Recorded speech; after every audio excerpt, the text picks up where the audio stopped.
Oh my god. And it works. We have liftoff. I've never had that problem before. You know, the binding to a wrong address issue. Don't ask me why, but yeah.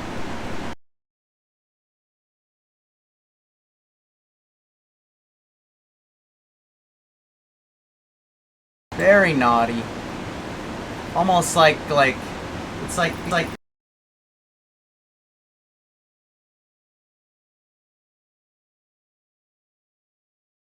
who is this, Amaranth having a hot tub bikini party? That looks incredibly naughty. Is it? Is it naughty? I should focus.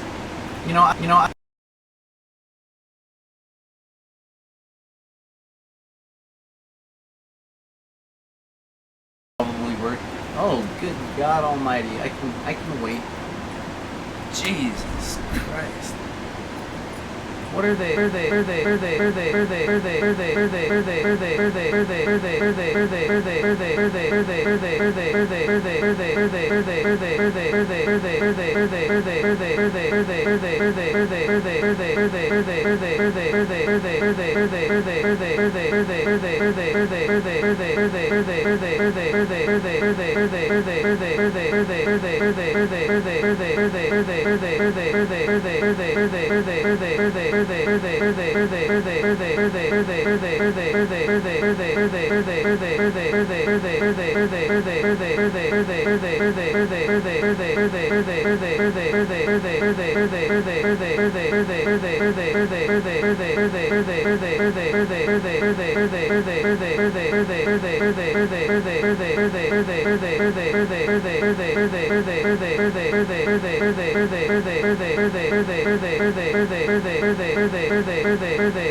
Dag, oh, there's my voice. Isn't that nice? Sorry about that. I told you I was having some technical difficulties, but he didn't hear about them. So, oh man, in the beginning of this stream, when we were watching, what was that? The Amaranth?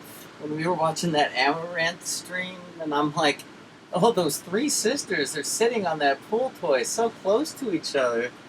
Yeah, you probably didn't hear that neither. Is this the mic? No, that ain't the mic. It's probably this one.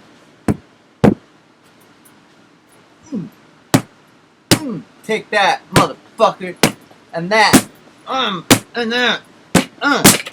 Motherfucker, I'll kick your ass! Sorry. I'm a little bit of a violence junkie. Shouldn't have thrown that first punch. Ah, jeez. So I'll say it again. Hi, everybody. I'm JJ Styles, the owner and proprietor of Bright Idea Records, located at brightidearecords.com. The brightest minds in music today. Yes. Sorry that Zot couldn't be here. I know it's been a while. It's been like, what, a couple months or something? Since the last actual Twitch stream? I mean, something like that. Maybe it's a month. I haven't been keeping track. But, you know, I explained it all on this YouTube stream a couple days ago. You know, what's been going on. But I guess, I don't know. Probably haven't been to YouTube. So I'll just say it real quick. Had COVID. End of story. Enough said, right? So there you go. What more do you really need to hear? What more would you really want to hear? It's not exactly a dinner conversation, you know? Oh, so how was your little bout with COVID-19, the coronavirus? How did that go? Oh, you know, lots of phlegm, sore throat, oh, the usual. Hacking, coughing, sneezing, you know, yeah, no, never mind. Sorry I asked. Right. Can you pass the sugar? Yes, of course.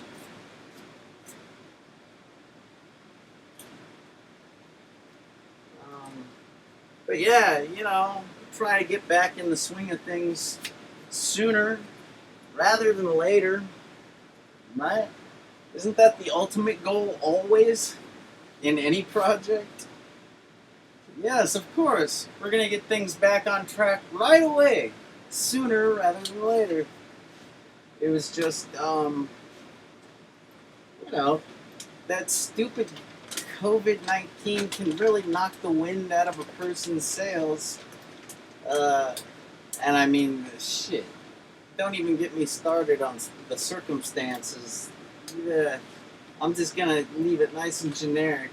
That stinking virus can really knock this wind out of a motherfucker's sails. So, oh, pardon my language, but I digress. Yeah, sooner rather than later. I believe Zot is still gonna finish that origami freaking video game walkthrough thing, probably. And, oh, I just remembered something. I should probably share the Steam codes that I posted on YouTube, because the Twitch people would probably appreciate it more than YouTube people. Seriously.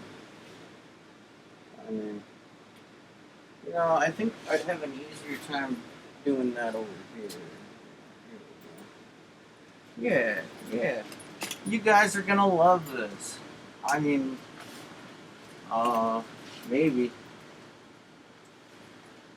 I mean, I've openly admitted that most of these Steam codes are like for games that aren't really that good. But the thing is, while we had the coronavirus, we tried out a little program called Archie's Steam Farmer. Da, da, da. Yeah, that's right. And what a fun little program that is. Seriously fun.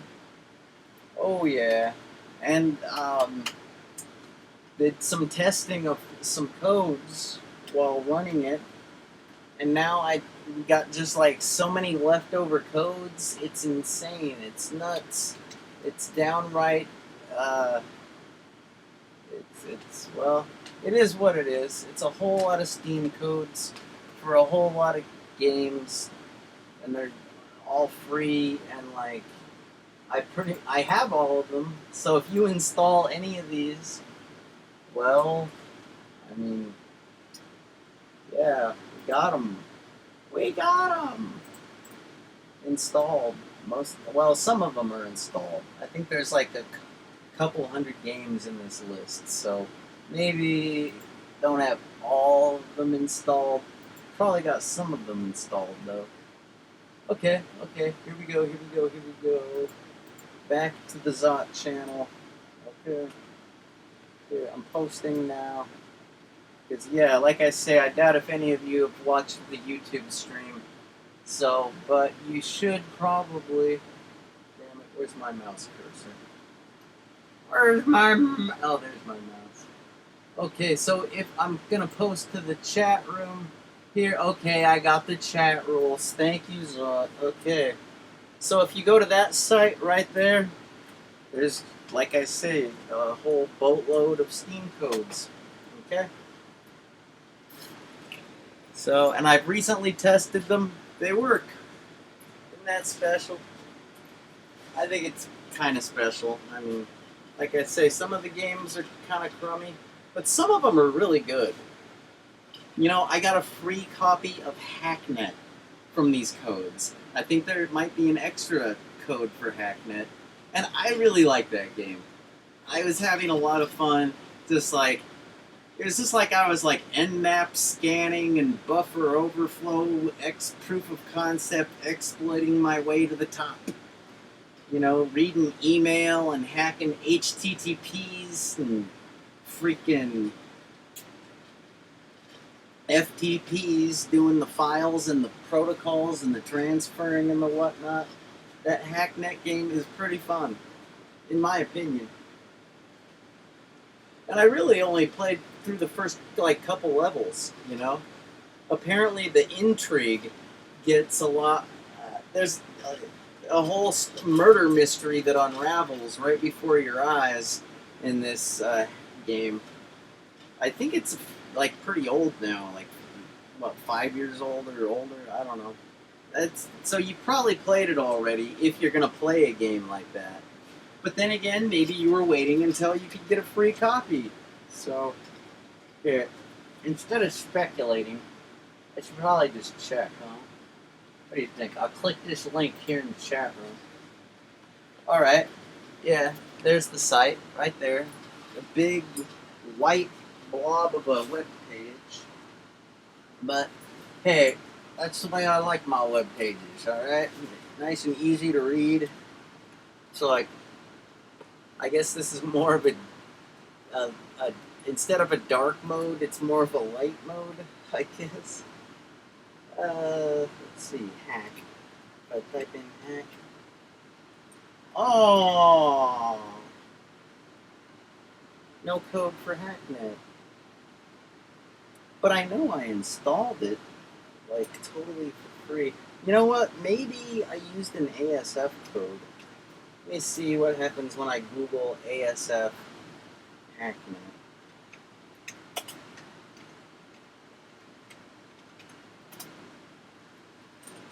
Archie Steam Farm. Oh! Okay. Here it is.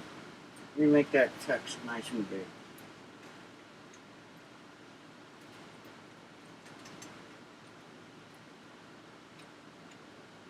Okay. Maybe you can read that. Yeah. So perhaps this might look familiar to you. Might not. But right there. Sweet. Let me do it this way. This is more natural. Oh, where did my stuff go? Good grief. But I've been cleaning up around here. You'll have to forgive me. It's a little disorganized. So, right here, if you see where it says add license, like, let me attempt to zoom in, I suppose. That would be helpful, right? Maybe. Could be helpful. Or maybe not. I don't know. I'm just trying my best, folks. Trying my best. I'm just another poor victim of the coronavirus. Just left on the side of the road, all with my underwear turned inside out. So if you've ever used Archie Steam Farmer, okay, you've probably seen maybe something that looks like that. It's like an exclamation point, add license, ASF, and then the number 28675.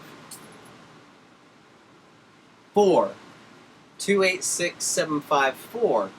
And then in parentheses they put Hacknet to inform you, to let you know that that is a code that gets you a free copy of Hacknet. That's how I got it.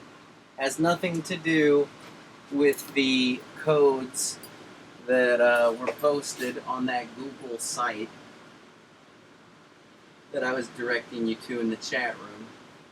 But I digress, alright? I'm just trying to talk about free Steam games here. Because free is a very nice number, in my opinion. I could be wrong. Maybe free is a bad thing? Maybe. Probably not, though. I mean, what kind of fascist, gorgeous bullcrap is that, trying to say free is a bad thing?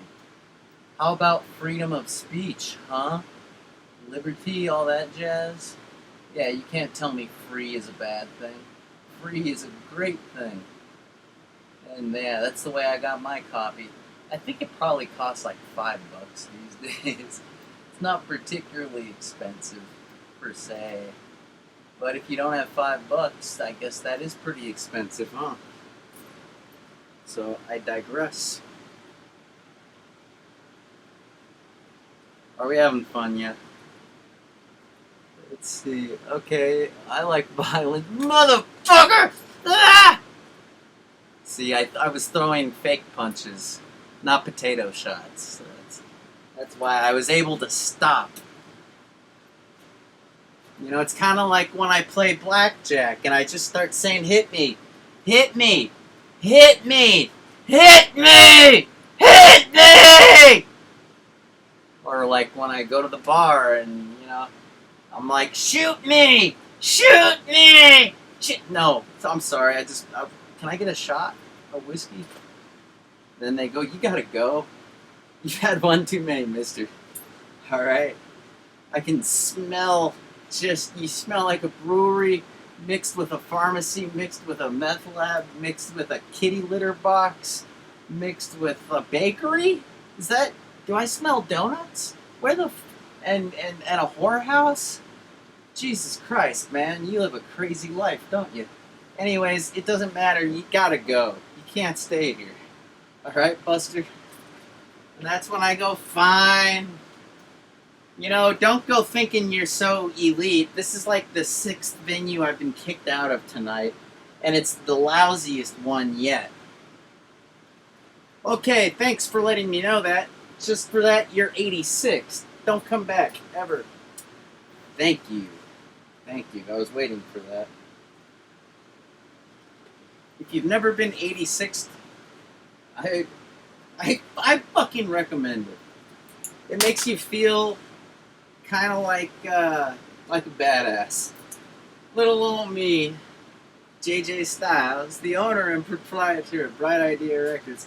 I've been 86th from a few places, and it's like I'm a pretty timid, mild-mannered individual, I like to think, but I guess I'm wrong. Because you could ask some of these establishments, and I'll tell you, that man is the devil. I don't even know. I think I got 86 one time by email. Seriously. I was like trying to get my band a gig. And like they were saying they couldn't book my band because they didn't know who my band was, blah, blah, blah. And I just like went off. They said, all right, Buster, you're 86. Don't ever come here. I guess I started flaming them. So, whatever. You know. I didn't know who their bar was. So there. They don't know who my band is. Screw it. I don't know who your bar is. Even though it's like one of the main venues in the downtown area district where pretty much everybody goes. Especially people that dress and have hairdos like, whatever. You know, that was so long ago, I don't even know if that place is still around. I mean, of course it's still around. But I digress. That coronavirus, it fucked me up. If you watch the YouTube video, you can hear all about it. I think I was talking about how I experienced the muscle wasting condition where, like, I described what it was like picking up, I described what it was like, picking up my computer, and, like, it felt like it was, like, what, 3 times heavier than normal? More than twice as heavy, that's for sure. And yeah, it was, disheartening to say the least, because I already knew that the muscle wasting, strength zapping aspect of the COVID was a real thing. So like when I started to experience it, I was like, crap! Oh, I got that. That's great. Because I wouldn't say I didn't get every symptom. No, not by a long shot. For example, I never once lost my smell or taste. All of my 5 senses, 5, count them, they all remained intact. Intact? Intact? My 5 senses all worked. Okay, none of them stopped working at any point. I has 5 senses, is what I'm saying. I has them. I can has 5 senses. Sight, hear, taste, smell, touch, all good. No problemo. Correctamundo. Alright? So, yeah. But that strength zapping, muscle wasting one that got me nervous. And then I explained how I think it's all kind of worked itself out. Like, seriously, I think I'm okay. Because I started flexing my muscles. You know, I like to do that in front of the camera sometimes. Who doesn't? I mean, come on now. This whole setup's kind of like a mirror. So, and who doesn't do a little flexing in the mirror every once in a while? You know? Blow myself some kisses. Oh yeah. It's just like a mirror. And yeah, sometimes I do attack the mirror. And then it looks like the cover of a Black Flag record. Damaged! I'm so damaged! Damaged! Bow now. Bow now. But yeah, Darude was kicking ass, man. Like, he was all like doing the techno music, and during the stream that didn't happen, because like I had that bind address error problem with OBS and the audio. Oh man, that was like 2 hours ago, but you'll never see that. But I was all like, pew, pew, pew. I was like partying down while Darude was like kicking out the jams. And then like, just to get even trickier, I like added some more color to the mix. I'm like all pew, pew, pew, pew, pew, pew, pew. Pew, pew, pew, pew, pew, pew, pew. Pew, pew, pew, pew, pew, pew. Good times, good times. Just recapping things for you. It's not a bad idea.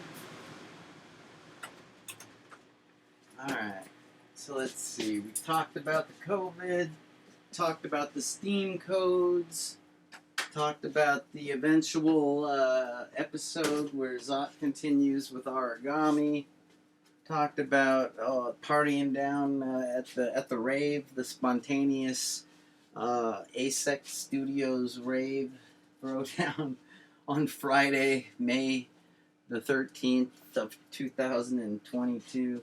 That's right, today is Friday the 13th. That is pretty weird, huh?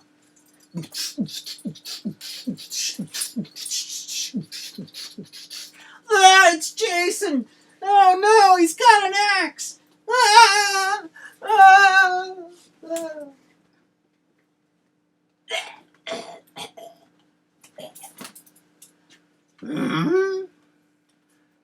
I'm sure you're all pretty familiar by now with the Friday the 13th episode of Video Games and More, right? Aren't you all familiar with Video Games and More by now? I'm sure you gotta be.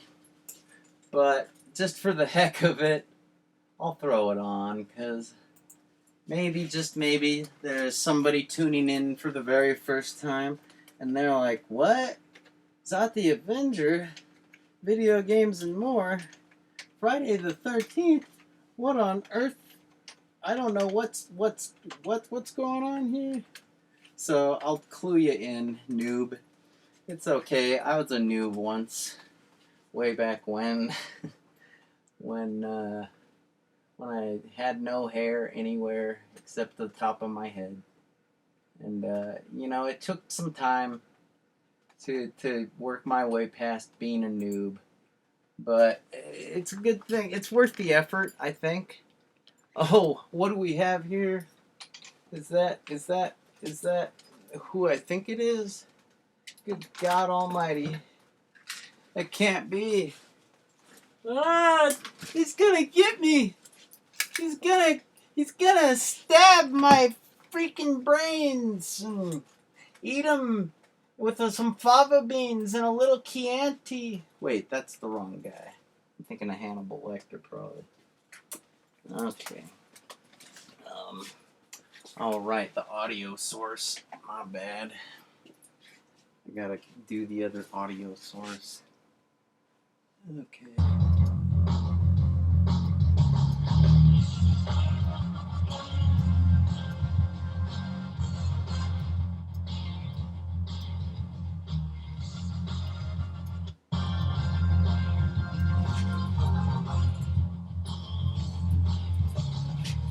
Boy, that's a lot of bass, huh?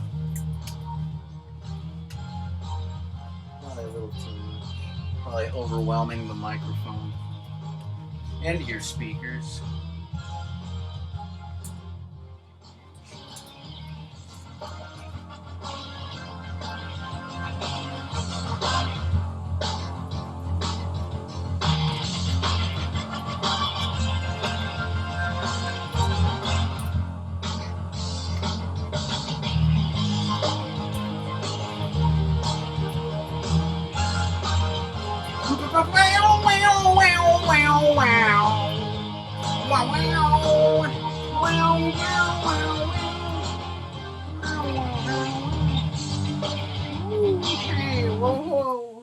Hello and welcome to Video Games and More, another exciting, action-packed, wacky, wild, amazing episode. That's right, absolutely correct. Exactly. And I am your host, as always, Zot the Avenger, and I'm your co-host, Shirley Temple. okay. That's right, Mark. And today is Valentine's Day. So don't you just feel all lovey-dovey and warm inside? It just feels so wonderful. I love you all my faithful, wonderful viewers out there. All two of you. 3. Oh yeah, 3. Oh yeah, and I love you guys. You don't hate them. Oh yeah. You hate them, remember? Oh yeah. Anyway, Because they're on today's episode. idiots. Okay. Anyway, on today's episode, like I've been doing lately. Oh, actually, I haven't done a show in about a month. But anyway, call-in show. That's right. So you can all ask me your favorite video game questions, and hopefully I'll have an answer for you. Well, actually, first of all, hey, Mark, your mic is on out here. I don't think I'll make you watch the whole episode, but there's some pretty fun. And if you want to look it up, the Valentine's Day from 1997 was actually a Friday the 13th. Go figure, right? But we had some pretty good times with Jason there in the studio. And I'm not talking about the Jason that you think I'm talking about. I'm talking about Friday the 13th. Well, here, this guy. Here, come on, computer. You can do it. You can do it. Buffer.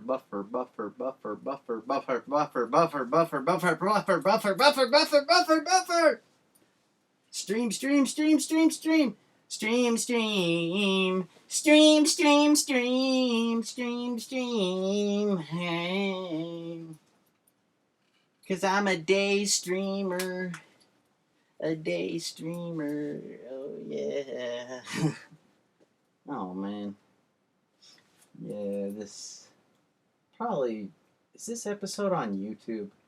Fuck, man. It'd probably be much easier to use an actual streaming platform to stream a video rather than use a file archival site, which literally that file... It's 12 o'clock. Thank you. That file would rather that I actually have it downloaded rather than whatever. Oh dear. What happens if I type in Zot on YouTube, huh? Anything? I get Prague. That's interesting. The Czech Republic. Huh. I guess Zot's a common Prague Czech name.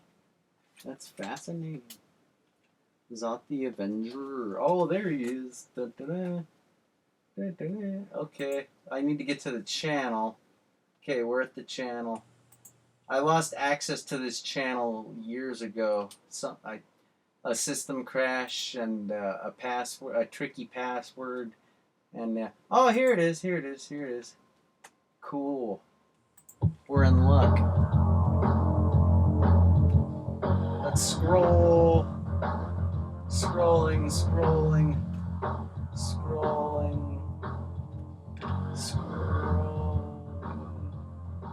Oh, I see Jason. Here we go. The more. Right here. This right here is the more part.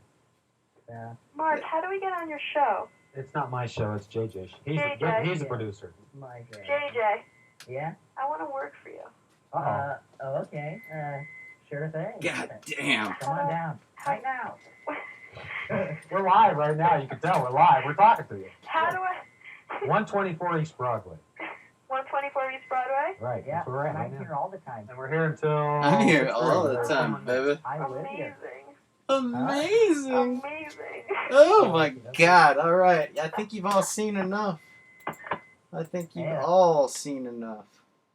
Probably not. No, if you'd seen enough, I'd probably be more famous. I'd have a website dedicated to Zot and his exploits. Amazing. JJ, I want to work for you. That chick totally sounded like she was 14. Like, seriously. Underage. Just saying.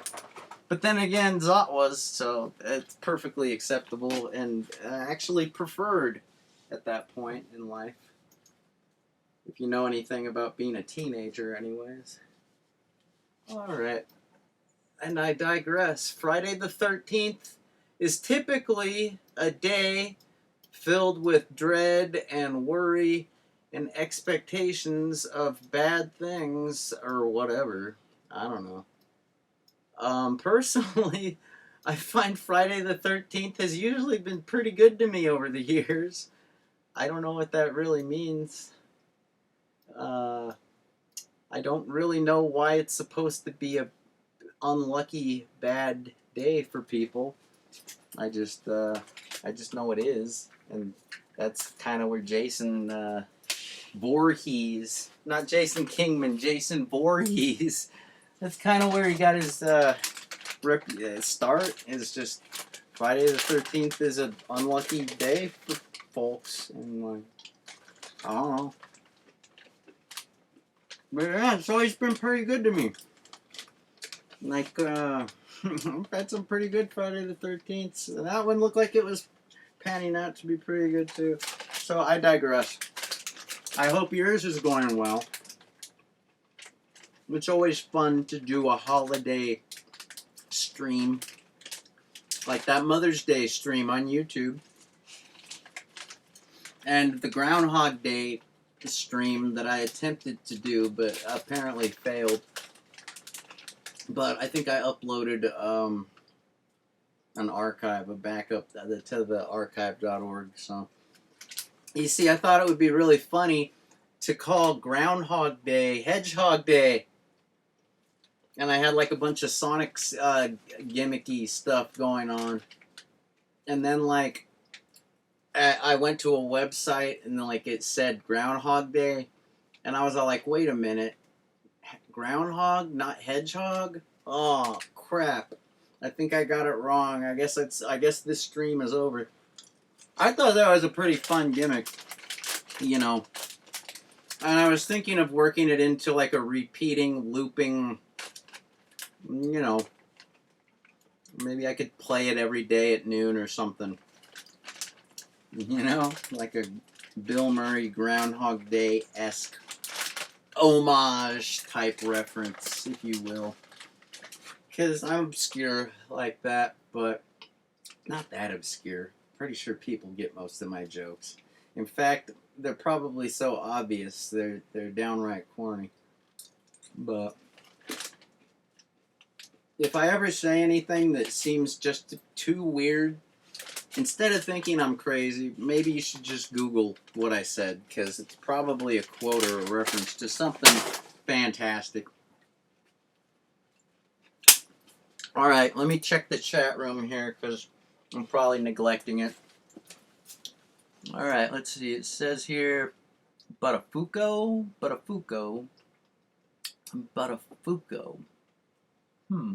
wonder what that means. Buttafuoco, Joey Buttafuoco. No, okay. Dude, I'm a noob for life.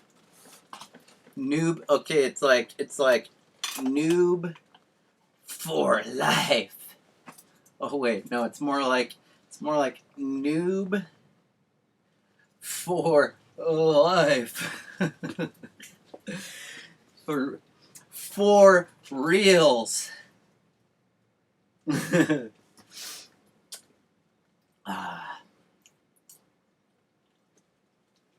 times, good times.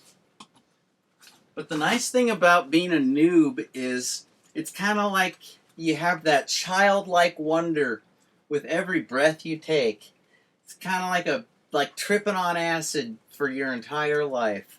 You're just walking around with the childlike wonder, just like, wow, I've never seen that. I've never seen that.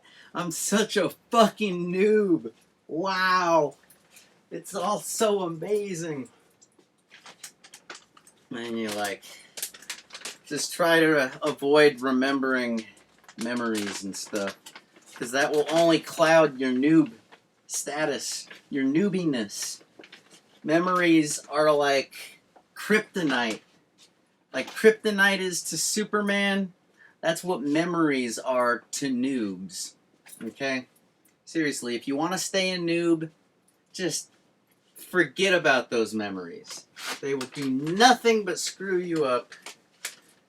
I mean, I mean, what? You want to get elite status or something? You want to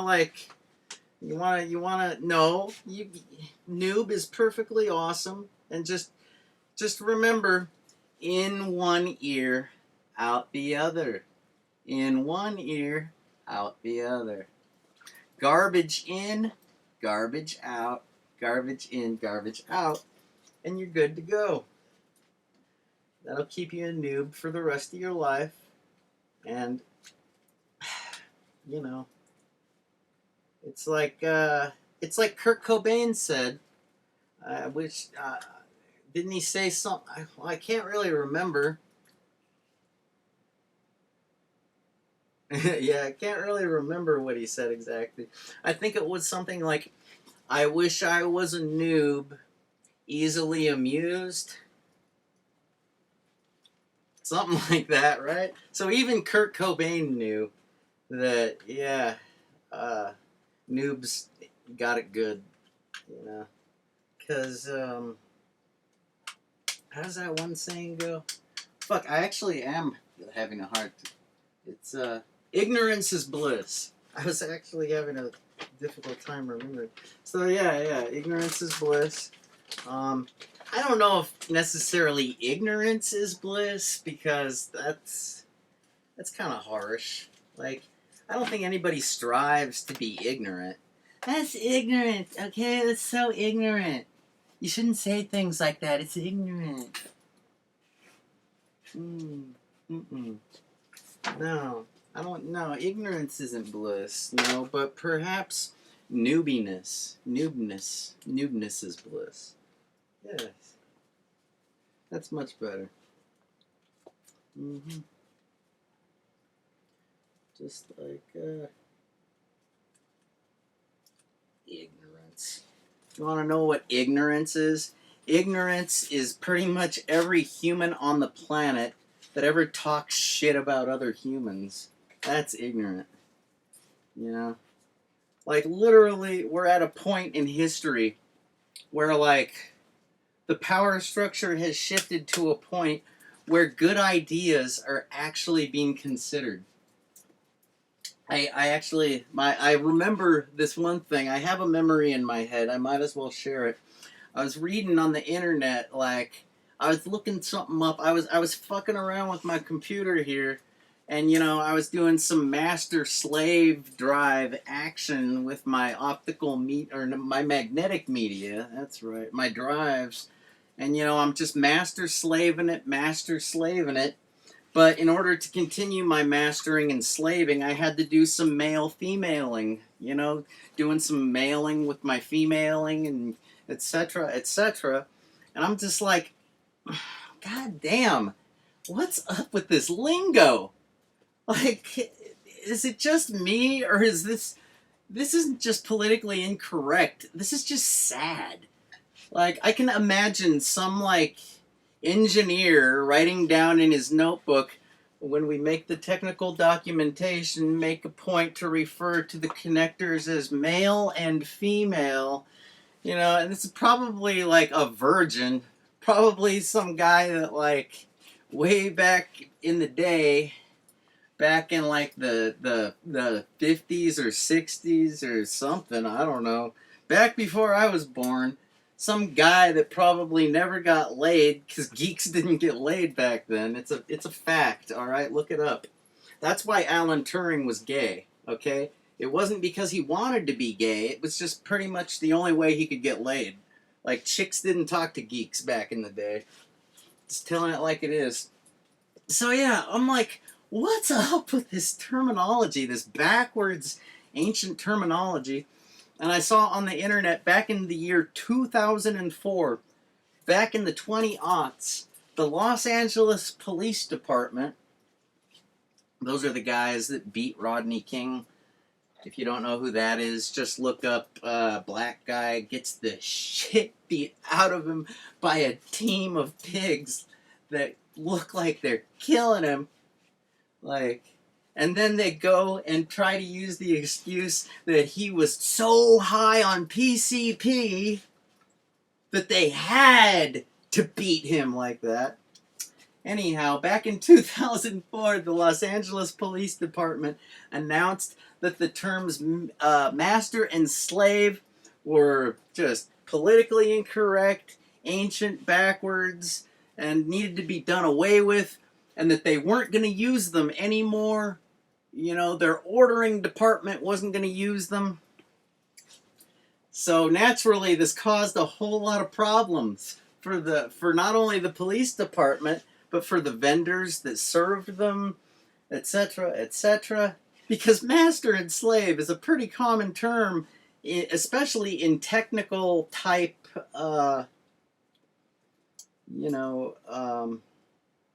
markets. Yeah, market. That's the term. In technical markets. Because, yeah, they were talking about the ordering department having to. And, police stations, they do have to order stuff other than guns and billy clubs.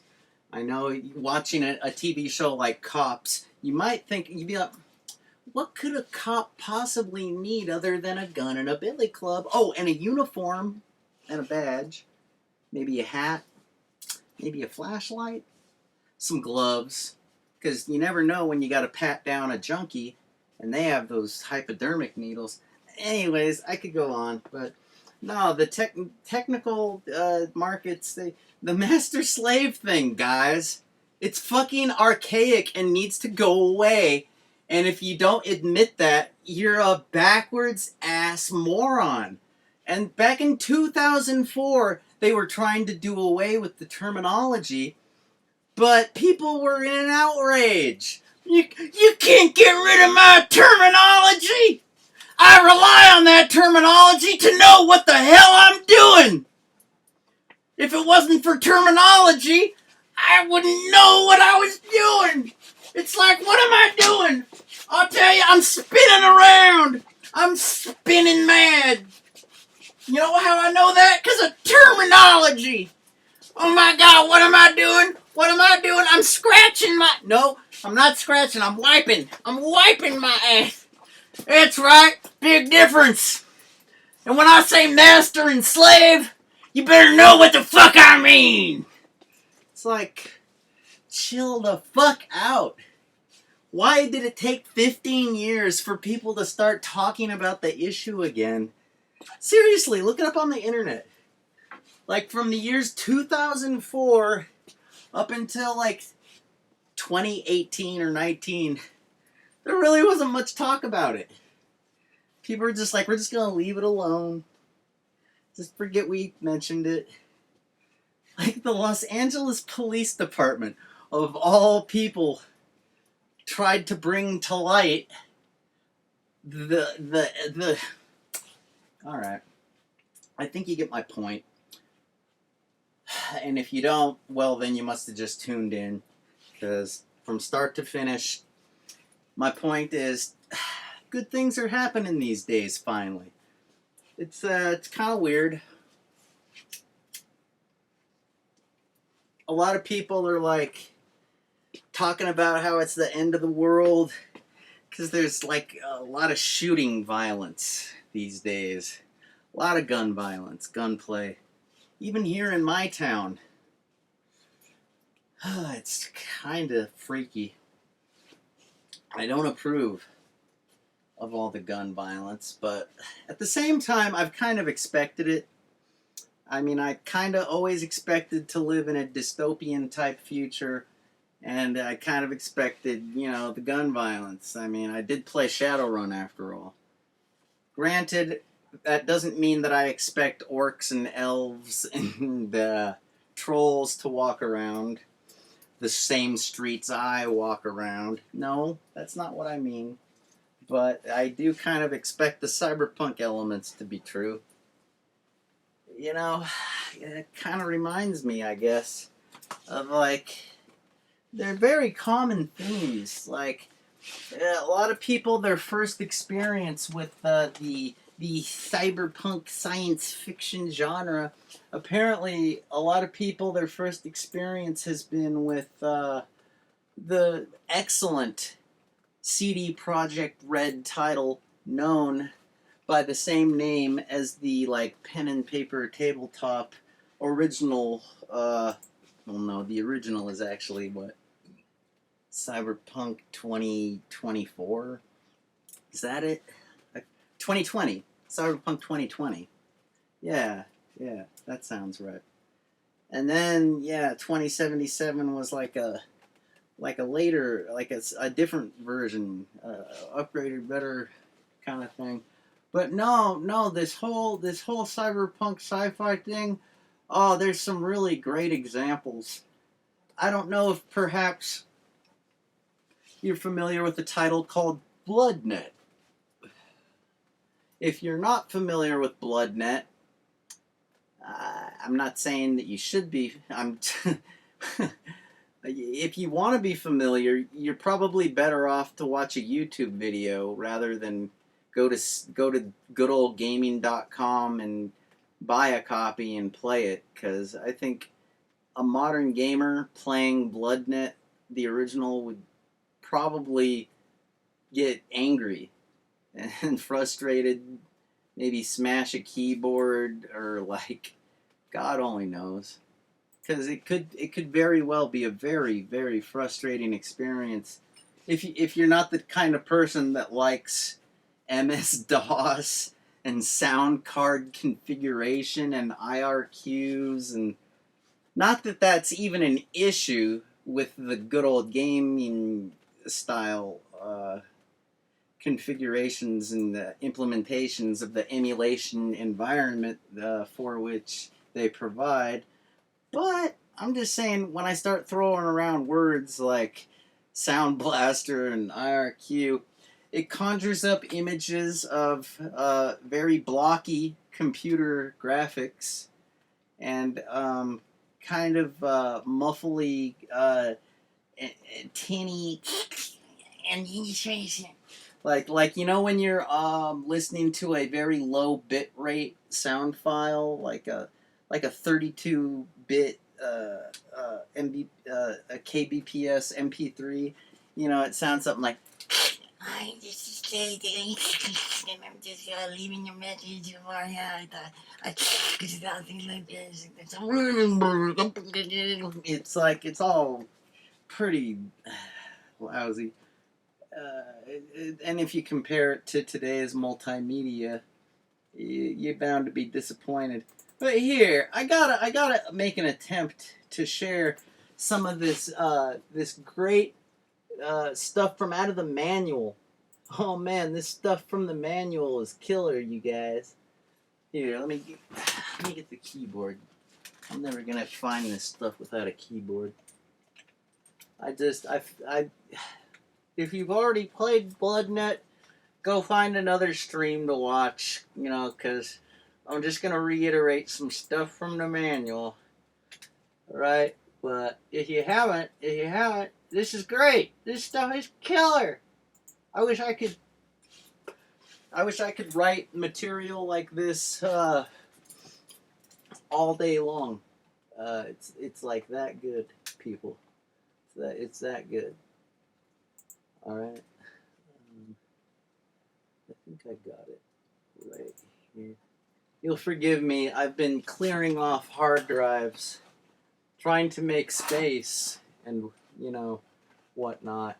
And I've been stumbling upon various files, and some of them are just awesome, really fascinating, awesome stuff. And,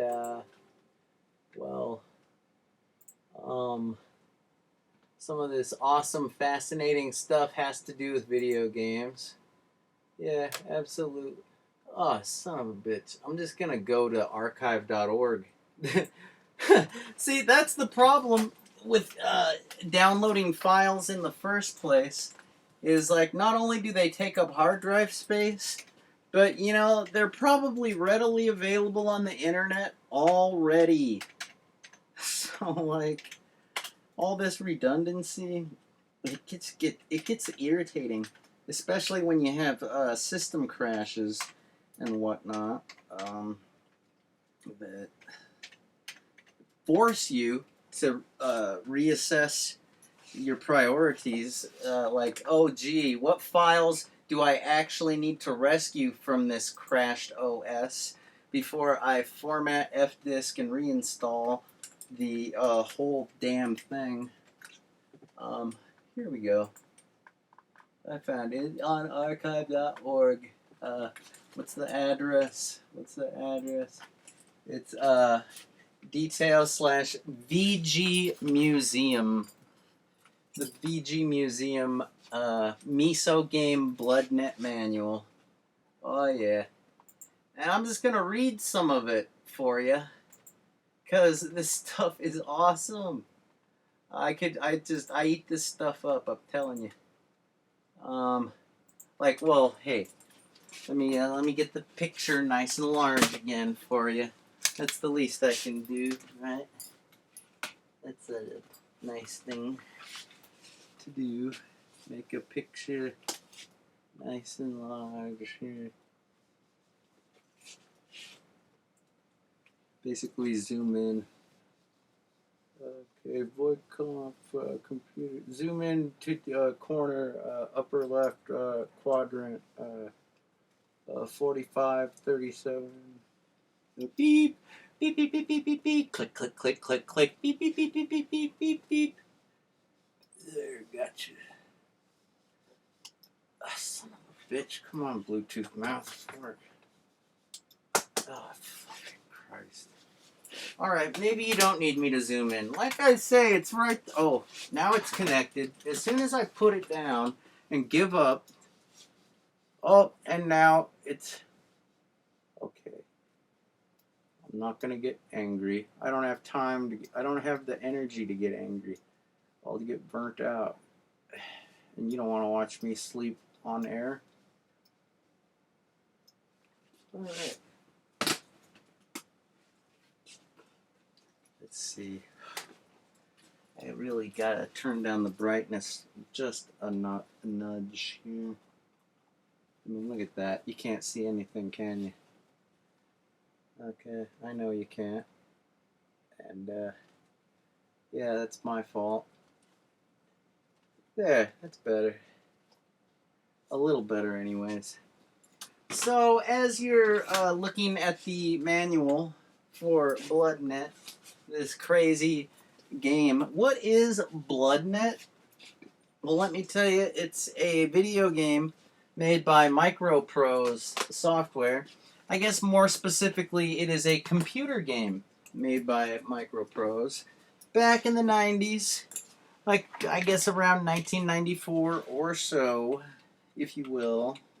So early 90s, mid 90s, yada yada. And let's see here. One of the early entries in the manual for this this old school video game, right, is here we go. I'm gonna zoom in just so you can see. It's kind of cool. It looks kind of like, I don't know. It's kind of punk rock, or it's kind of like cyberpunk. Or something. It's kind of like it's like something you'd see in a zine.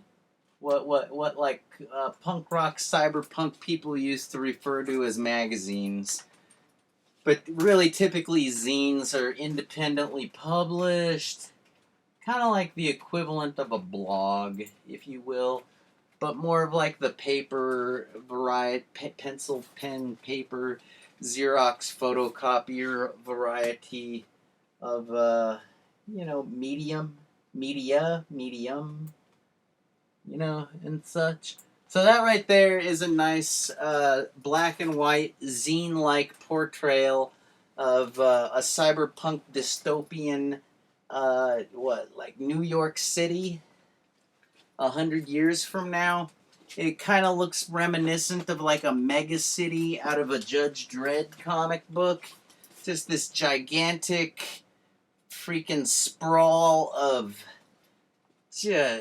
New York is already pretty sprawling with the buildings and the whatnot. But, when you get into the future sprawls, they look more like something out of Blade Runner, which is, there's more flying cars, more blinking lights, You know, the architecture takes on a much sharper dimension instead of a bunch of like upright rectangles and blocky things. It starts to look maybe more like Las Vegas. I don't know.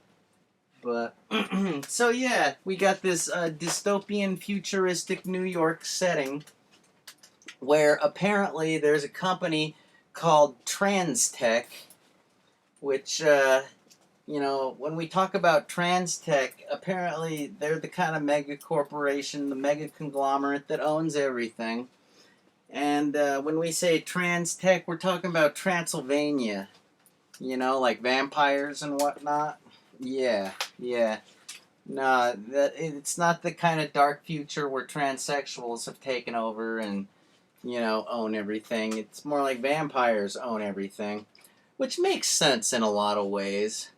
And I mean, if you've ever seen some fantasy fiction like The Highlander, you know, where immortals get to live on and on for centuries if they don't get their heads chopped off, it relates very closely to the whole vampire situation where if one has an opportunity to live for centuries upon centuries, one can amass massive amounts of power and actually sometimes keep it under the table, you know, and almost like Illuminati New World Order style of, you know, like Abstergo and Assassin's Creed kind of junk.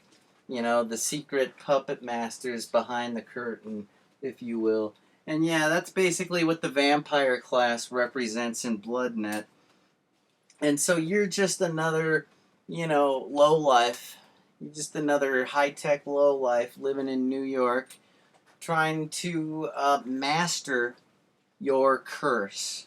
Yes, you've been cursed by a vampire, and you're starting to lose your humanity. You're starting to crave the blood, the whole 9 yards.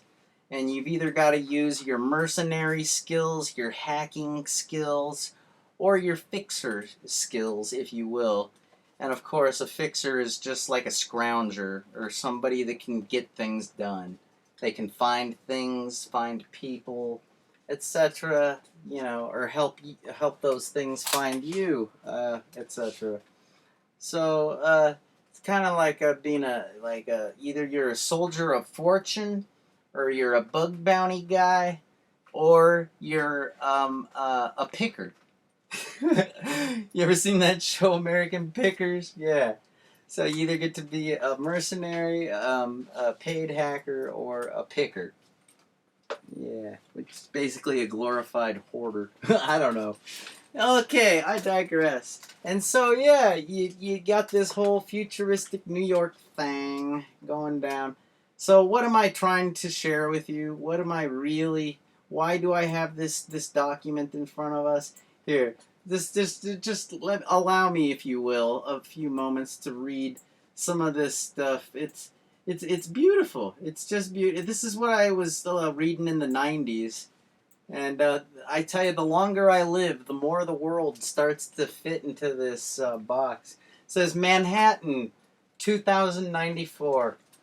BloodNet occurs 100 years from now in a dystopian high-tech future. A future our world may be coming to. Ominous. The game is played in two different settings.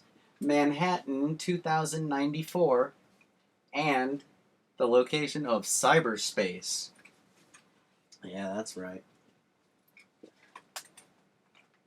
The internet is serious enough in the future to be taken seriously as an actual location. Like, anyhow. Yeah, pretty much is now. Okay, the BloodNet world is an information tyranny ruled by megacorporation Trans-Technicals. Imagine the phone company, an international bank, a software giant, and the CIA merged into one entity. And you begin to understand the scope and magnitude of Transtech's power. Oh, yeah, mega corporation. Awesome. Totally evil. Trans Technicals designed and programmed the areas of cyberspace you will traverse in BloodNet. The company controls access to and use of cyberspace. Only those who are registered with the company can access the services and information in cyberspace. In theory, that is. ... Oh, ooh, what are they alluding to? Oh, can we hack? Yeah, let's see. New York teems with people who are hungry for exploration, knowledge, and, well, just plain kicks. Oh, so punks. The only people that ever look for kicks in life are basically punks, am I right? That's the way it seems to me, anyways. Let's see, they illicitly surf the edge in the quest for information freedom. This unaffiliated mix of isolated hackers, data angels, anarchists, street gangs, and tech gangs are collectively known as the underground, of course. Oh, man. Gotta love it. It's so cut and dry, so black and white, so perfectly laid out. Just so many good, fun adventures and good times can be had in this type of scenario. I mean, probably the reason people were so eager for the Cyberpunk 2077 title, it's the exact same scenario with your gangs and your tech and your amassed power structures and the whole 9 yards. Oh yeah, and check this out. This is pretty cool. In BloodNet, you are a vampire. You play the role of Ransom Stark, a freelance mercenary, decker, or scrounger, whichever you choose. You must walk a thin line between trans technicals and the underground as you attempt to rescue yourself from a vampire lord's curse. Can you discover and halt the evil Abraham Van Helsing's plans before he makes himself master of Manhattan and lord of cyberspace? Yeah, that Van Helsing. I guess he ended up a vampire. Who knew? You know, I could have predicted that. I saw that coming. Of course. You go around hunting vampires long enough, you're bound to fuck up and end up a vampire yourself. It just figures, am I right? Nobody's that fucking perfect to just be a vampire hunter and a vampire hunter only. Like, you know they're gonna get a bite. It's like being a zombie hunter. You know, it's like you go around hunting zombies long enough, guess what? You're gonna end up the Walking Dead. It's just the way it works, folks. I didn't write the rules, I just know them, okay? Anyhow, where was I? Can you exorcise the vampire within you before your humanity is forever lost? Can you find love and master cyberspace before your fate is sealed? God, are these like rhetorical questions? Because they're not answering them. No, I'm assuming these are just like I think that's kind of a bad writing tool, but considering this is a manual and they're just trying to quickly get us acquainted, I'll let it slide. But that's a terrible way to write. Anyway, The City.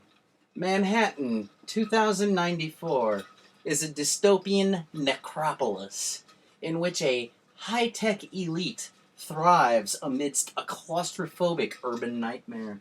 Imagine a New York where the buildings are twice as tall, the street blocks twice as crowded with people, where the difference between night and day is lost in the perpetual glare of fluorescent lighting on the toxic pollution lingering throughout the city. Sounds like heaven. Oh, yeah, right.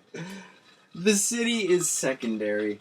Cyberspace has become the locus of human economic and leisure activity.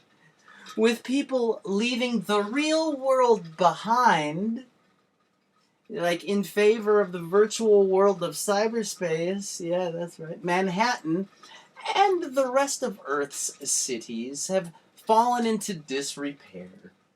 They've seen better days, folks. Yes, city services are non-existent. The government's authority is nominal, and the police force is ineffective. Oh man, this just sounds better and better every time with every sentence. I'm like, I'm so there, dude. Yo, fuck the government. Anarchy. No, I'm just kidding. Maybe back in the 90s. Yeah, back in the 90s, the government was pretty. I don't know. Whatever. Don't get me started. I don't want to talk about real life. Jesus Christ. Anyways, where was I? Part of your adventure will occur in this grim city as you ride the New York subway system throughout Manhattan. Cyberspace. Yes, cyberspace is a notional world, a virtual reality plane created by trans-technicals, a global megacorporation.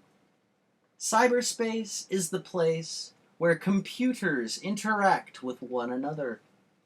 The space information travels through from modem to modem. Or I guess you could say node to node, or what have you. How's about address to address, server to server, system to system, person to person? Anyway. It's a good thing I didn't write this manual. It would have been 100 pages long. But anyway. And this is just the introduction, the setting, if you will. Alright. I digress. Yes. So, yes, the cyberspace thing. Modem to modem. It is a virtual reality dimension. What William Gibson referred to as a consensual hallucination. And just in case you didn't know, William Gibson is the guy that invented the word cyberspace.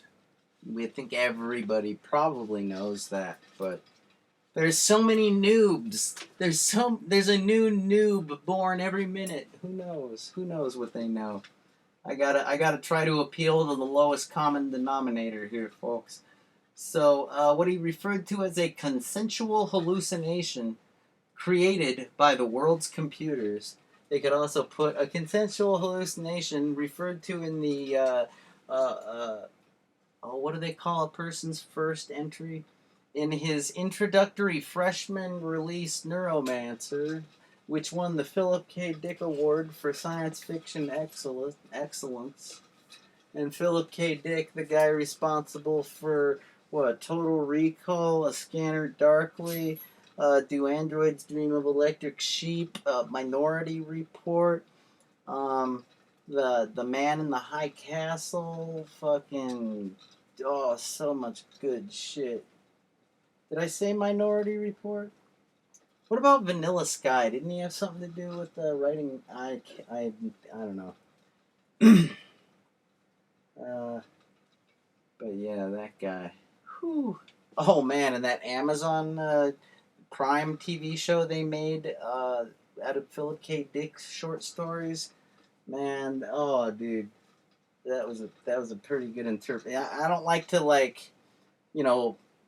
preach on about how great Amazon is. That's something you usually won't find me doing, but that particular video, whew, oh man. I think it's called Electric Dreams or something.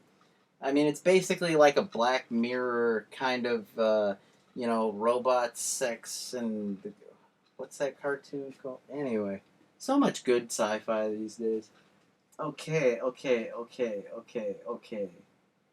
Consensual hallucination created by world's computers. In the game, cyberspace is alternately called the net, C-space, the Matrix, or the web.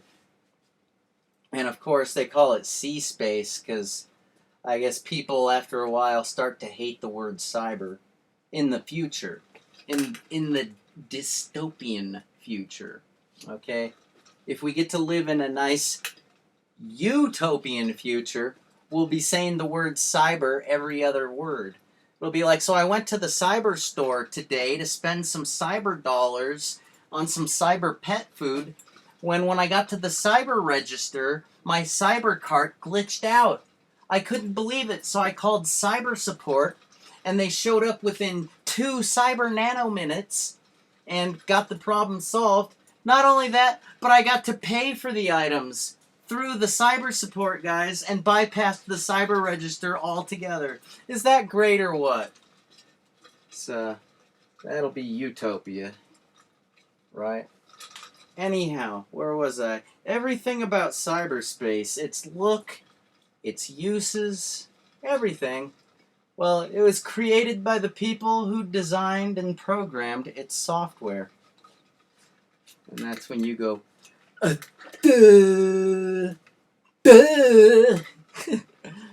duh. Yeah. That's right. Duh, really? Cyberspace is cyberspace because of the people that programmed it? Whoa. No.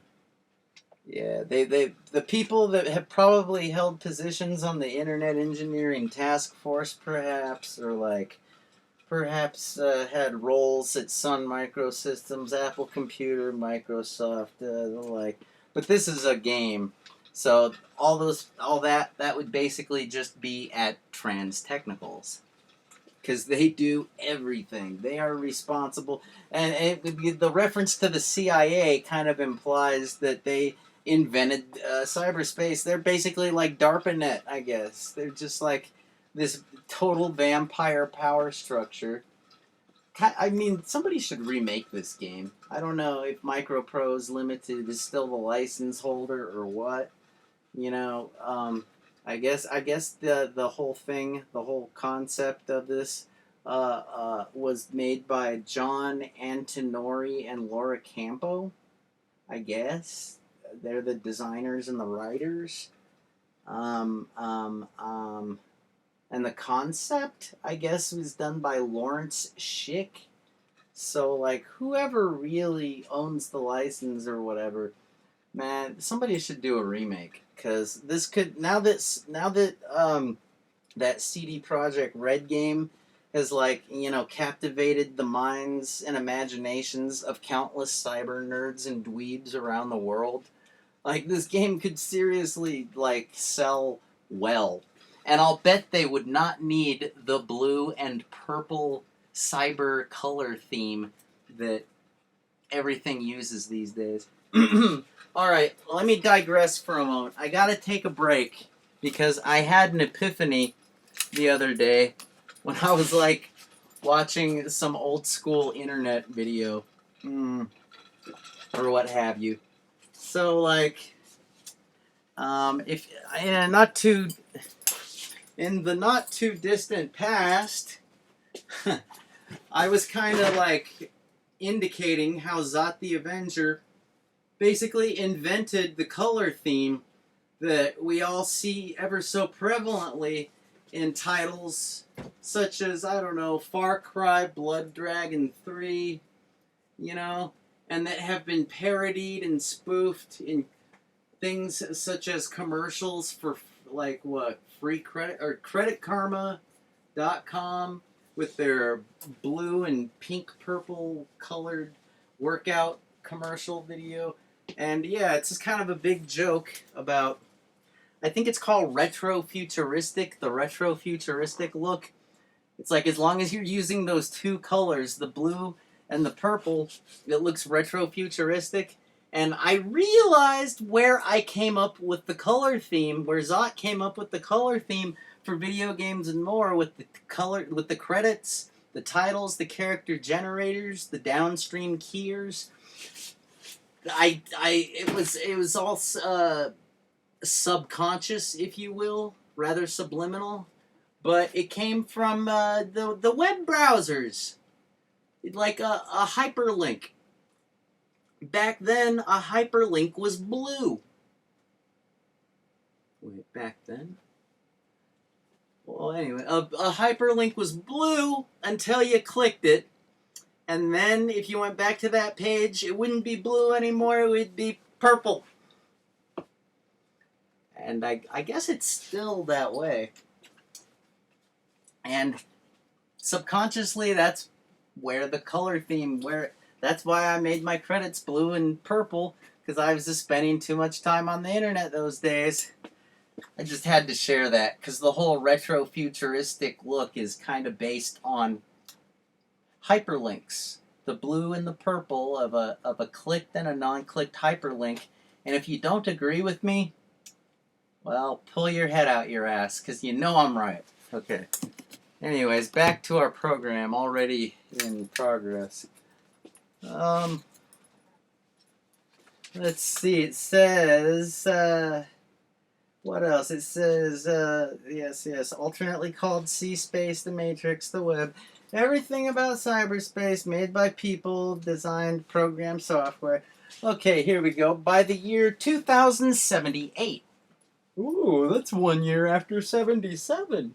By the year 2078, trans-tech scientists had devised technologies that would allow a human consciousness to merge with a computer. Oh, like a construct, an artificial intelligence type of thing, but probably more like a ROM image, like a construct, if you will, like a static mind, as opposed to a artificial growing and learning mind. Anyhow, where are we going with this? Merge with the computer, or maybe it's more like just a human with a mind that's just merged with the computer and have their little avatar in cyberspace just doing their thing. I guess you'd have to play the game to really understand it, but where was that? The advantages to trans tech were obvious, and many, their scientists, engineers, and strategic planners, would be freed from the mediation of hardware and software. Instead, their minds could interact directly with the data. Thoughts became immediate reality, and mundane tasks were handled intuitively. Oh, wouldn't that be nice? If every little mundane task was an intuitive experience. Oh, goodness gracious. Instead of just a mind-numbing exercise in boredom and drudgery. Let's see, cyberspace. Oh, that was a real life reference. Sorry. Let's get back to the game. Okay, cyberspace proved both blessing and curse for trans technicals, since the technology that made linking with cyberspace possible seeped into the underground. Dun dun dun! The underground? Wow! Oh no! Somebody call the cyber cops! Let's see. Stopping hackers at their keyboards has always been difficult. Monitoring and eliminating unwanted cyberspace travelers has proved a never-ending battle. Those fuckers. Those fucking hackers. Those goddamn script kiddies. Those wares trading bastards. Those fucking copyright protection breaking, DRM violating criminals. Where were we? Let's see. In BloodNet, cyberspace has been fenced off by competing megacorporations. Part of your adventure will occur in a vast area of cyberspace that is controlled by trans technicals. Oh, okay. Groovy, as Earthworm Jim would say. Groovy! Yes, Ransom Stark, A background sketch. You are Ransom Stark. Some years ago, you were a low-paid employee of Trans Technicals. Doesn't it always start there? You were an employee. And then after a few years, you became a disgruntled employee. And now your life is dedicated to ending those bastards. I could only imagine if my first job would have been across the street at the America Online building instead of where I actually was, which is a now defunct and out of business local internet provider. Oh, thank God I didn't end up at AOL. I'd probably still be trying to end those bastards. Anyhow, it says, yes, low-paid employee of Trans Technicals. You are employed as a human services presence. A job requiring extended interfacing with cyberspace. The extended and repeated exposure to virtual reality resulted in your contracting Hopkins-Bree ontology syndrome, a condition in which the sufferer has difficulty distinguishing between real and virtual reality. Oh man, it sounds like a fancy way of saying like schizophrenia, I think. Anyway. Stricken with Hop-Bree, you were summarily dismissed from Trans Technicals and began wandering the mean streets of Manhattan. Perceptually addled and helpless prey to the city's dangers. You know, I've never been to the futuristic dystopian Manhattan, but I did get to go to Manhattan about 20 years ago. And, it was something else. I think it was already dystopian. I remember we'd been parked on the side, you know, in at a parking meter, and one of my band guys gets out of the truck, and they step out onto the black tar pavement, you know, barefoot, and they get this look on their face, like they go yawning, and then there's like, oh. And I'm just like, what's wrong, buddy? Why the long face, pal? And he's just like, oh, the asphalt. Oh, what's wrong with it, dude? It's squishy. The asphalt is squishy. It doesn't feel right. Like, we basically determined that, like, all the filth and just, like, the millions of people that pass over the asphalt every day, just like the filth just accumulates layer by layer by layer, and like the layers of filth were so thick that they were actually like squishy on top of the asphalt. It was actually that dirty. And yeah, every van had graffiti on it. Yeah, that's for sure.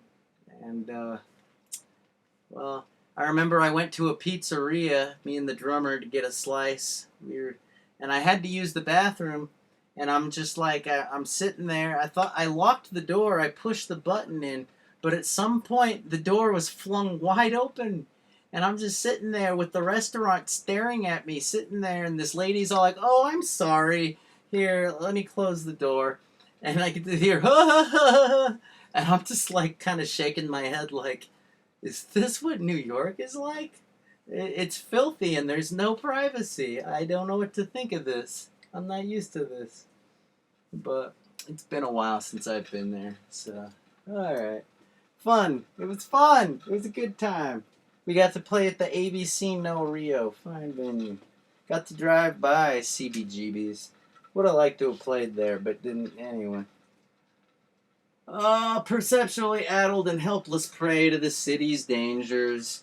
You surely would have died a beggar's death had you not been discovered by a teenage street gang and taken to the Deidre Tackett's clandestine workshop in the basement of a once deserted brownstone in the Greenwich Village Warrens. From this hidden laboratory, Tackett pursued her private vendetta against the company. Trans Technicals, of course. Tackett rescued you by inserting into your brain a neural implant designed to modulate your perceptions and enable you to retain your grasp on reality. Oh, thanks, lady. Nice lady. Reality. Oi, Glaven. Oh, feels good. Reality. Given a new beginning, you established a reputation in the city as a reliable freelance. But you never forgot Deidre Tackett, the woman who was your savior. Saviors. Saviors are so sexy. The vampires. In the year 2094, New York City suffers from a new threat of urban violence. A new wave of paranoia. The vampire plague. The streets are abuzz with talk of these hell-spawned creatures, and reports of their attacks fill the news media daily. Rumors fly, and people are unjustly accused. Oh, damn communist, damn commie pig fucker, look at those fangs. You can see the blood in the corner of that commie's mouth. Sorry, I don't know where that came from. Let me see. Unjustly accused. People have seen the damage they have done, but few have seen the vampires themselves. Since the city is a violent one, full of the grotesque and the outrageous, a vampire can roam the streets, taking victims at will, going virtually undetected. It's kind of like being a script kiddie on the internet. You just pluck the lowest hanging fruit all day long until your belly's nice and full. Oh yeah. Nah, I don't know.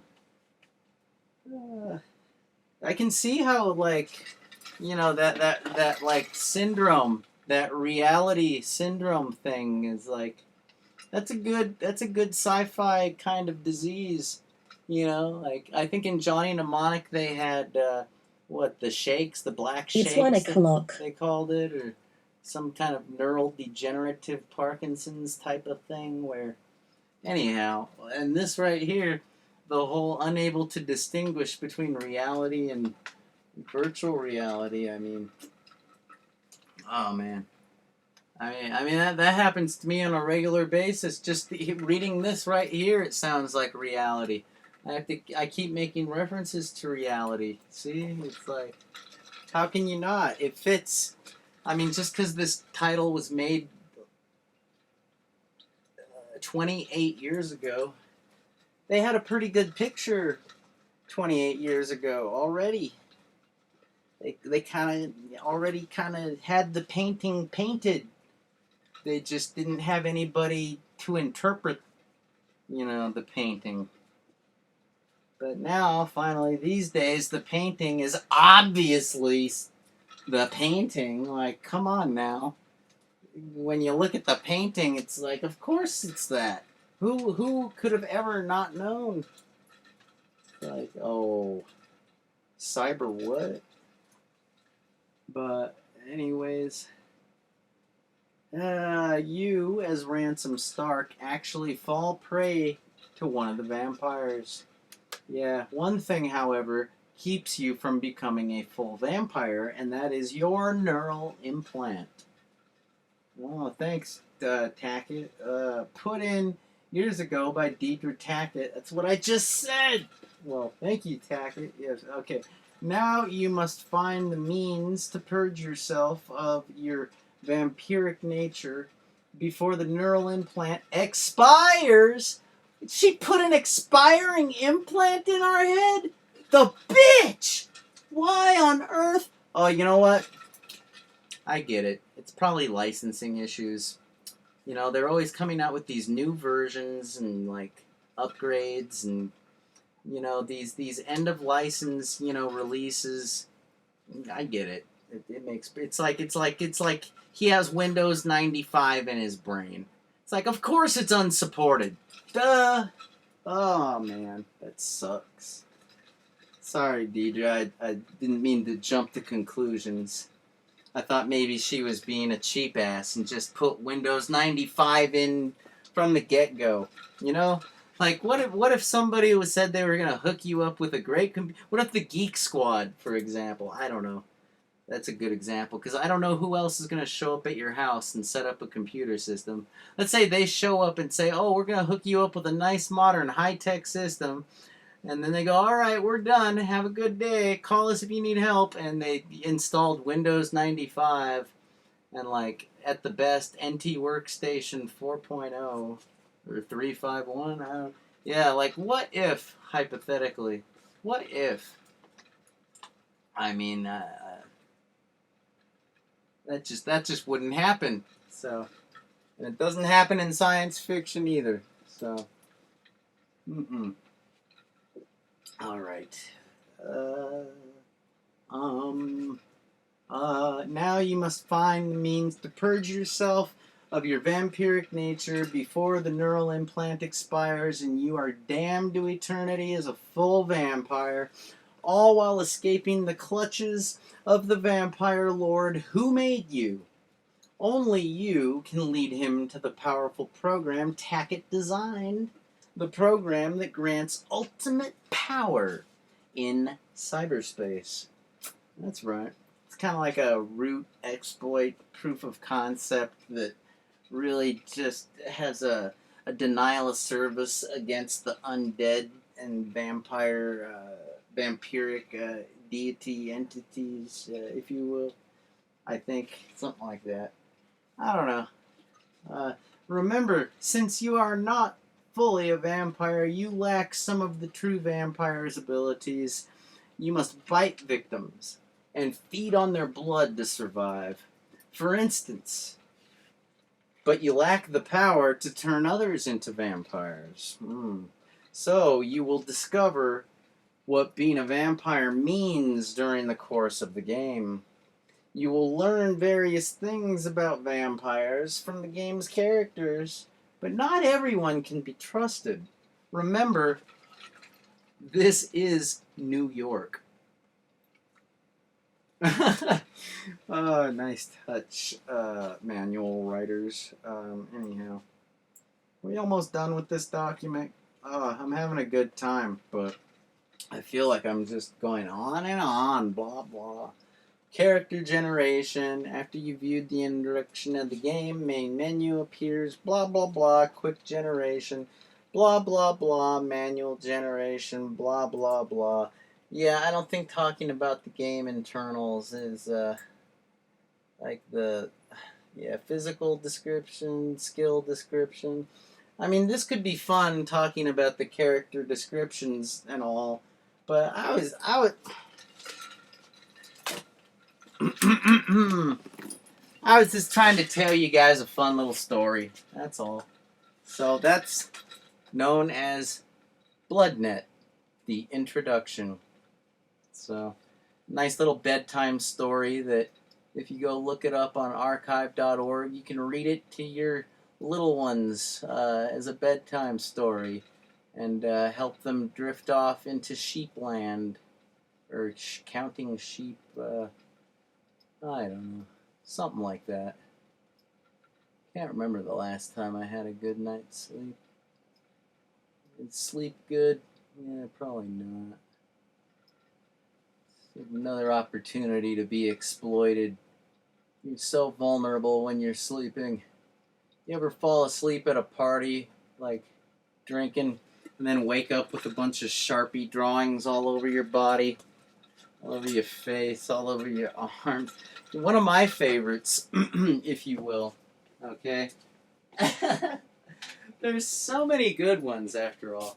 But one of my favorites is, let's say that you're partying, you're partying down, hanging out, it's like, oh yeah, party! Woo! And at some point you end up like, passed out.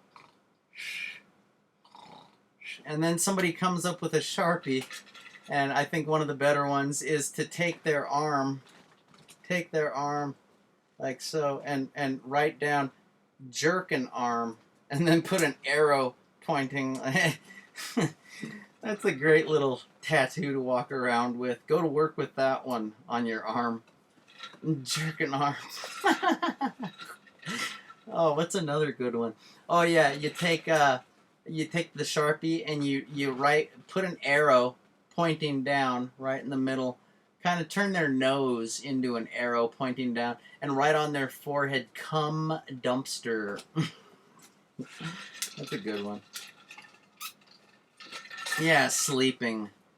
That's such a good idea. Yeah, I just love sleeping. I just love being completely vulnerable. Oh, wait. That's right. I have a lock on my door. I'm not vulnerable to anything. How could I forget?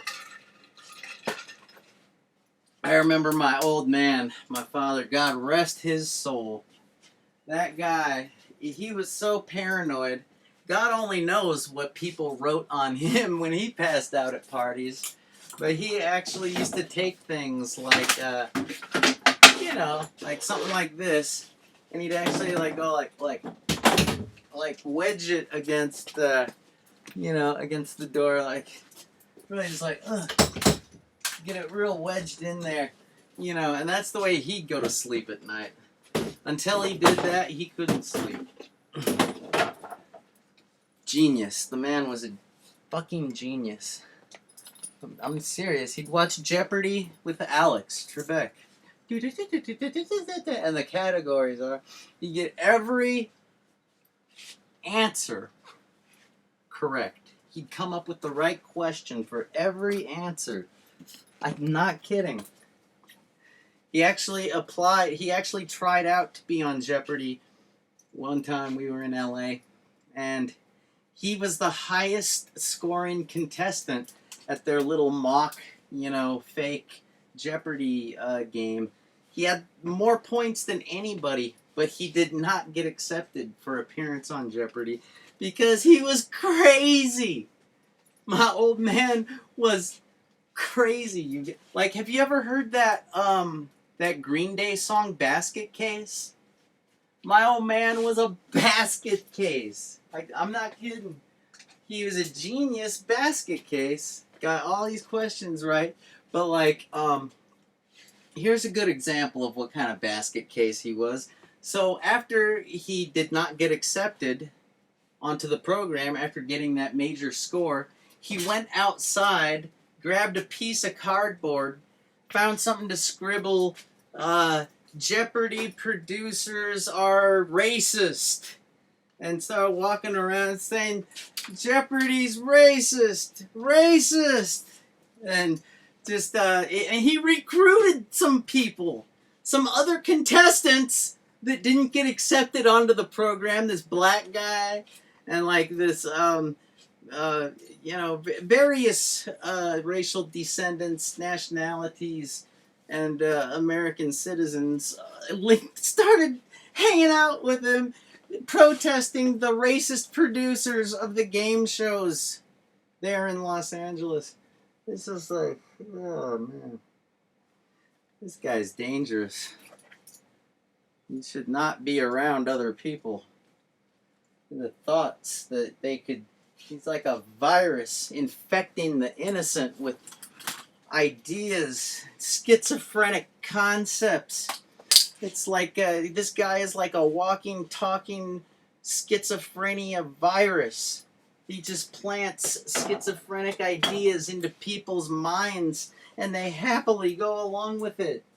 Like as if it was some subliminal, under the radar, backdoor Trojan horse into their soul. But, back then, racism, that was a really easy way to make friends. Just say so-and-so's racist.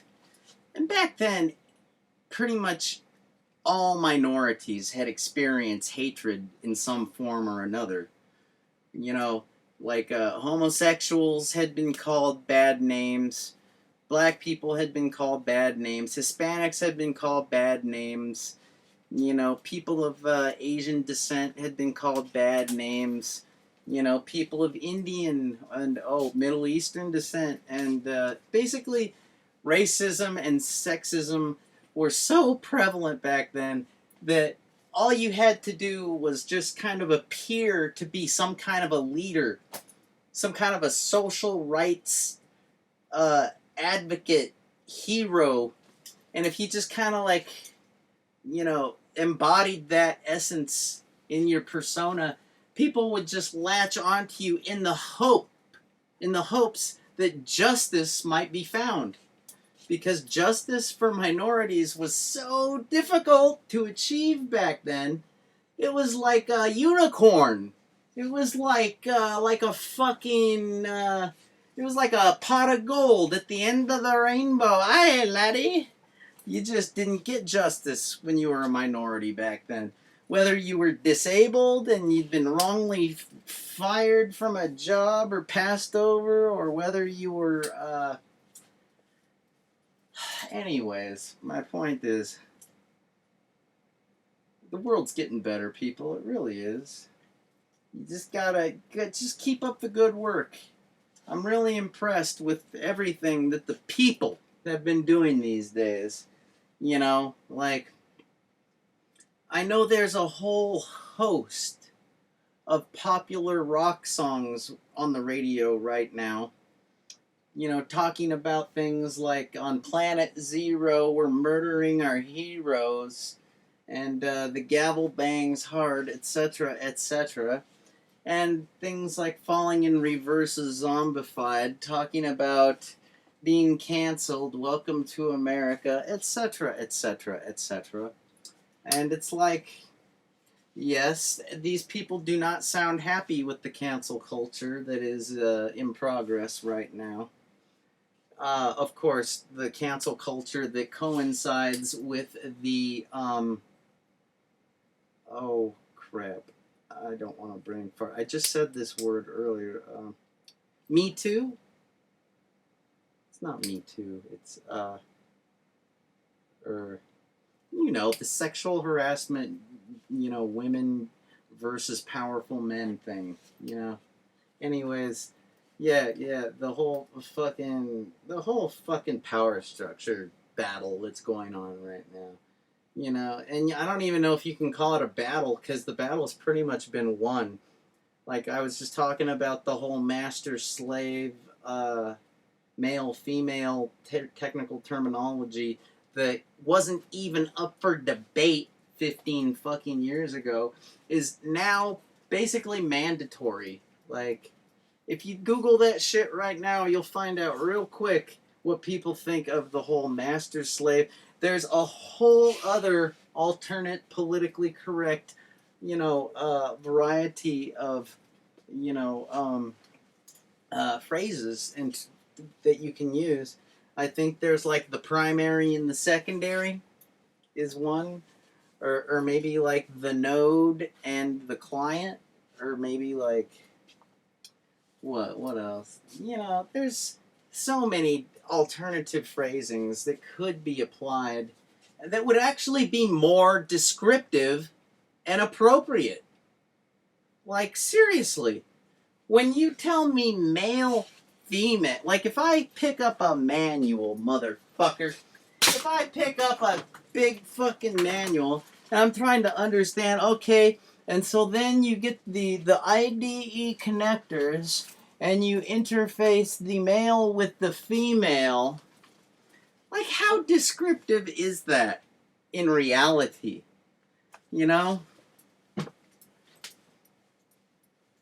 Like, is that useful? Is that terminology useful?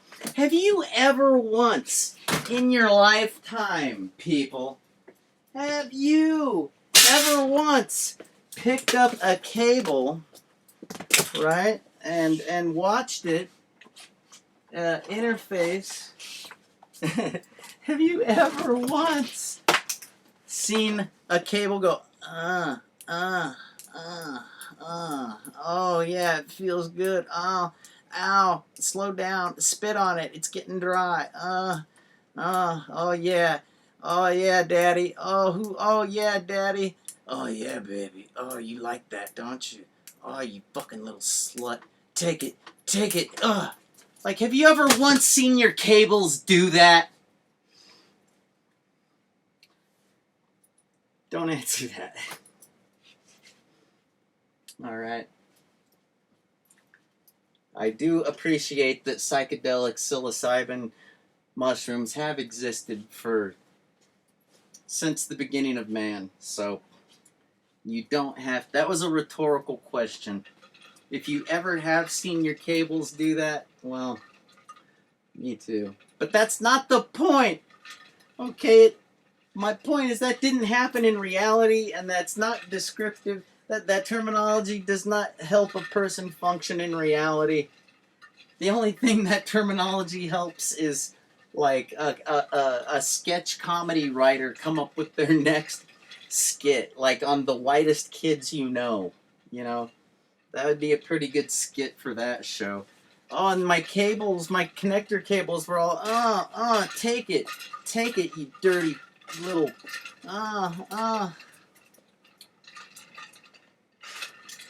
That would be an appropriate program for that joke. And what else? I think there's another pretty good sketch comedy with a kind of like a geek tech office kind of spin.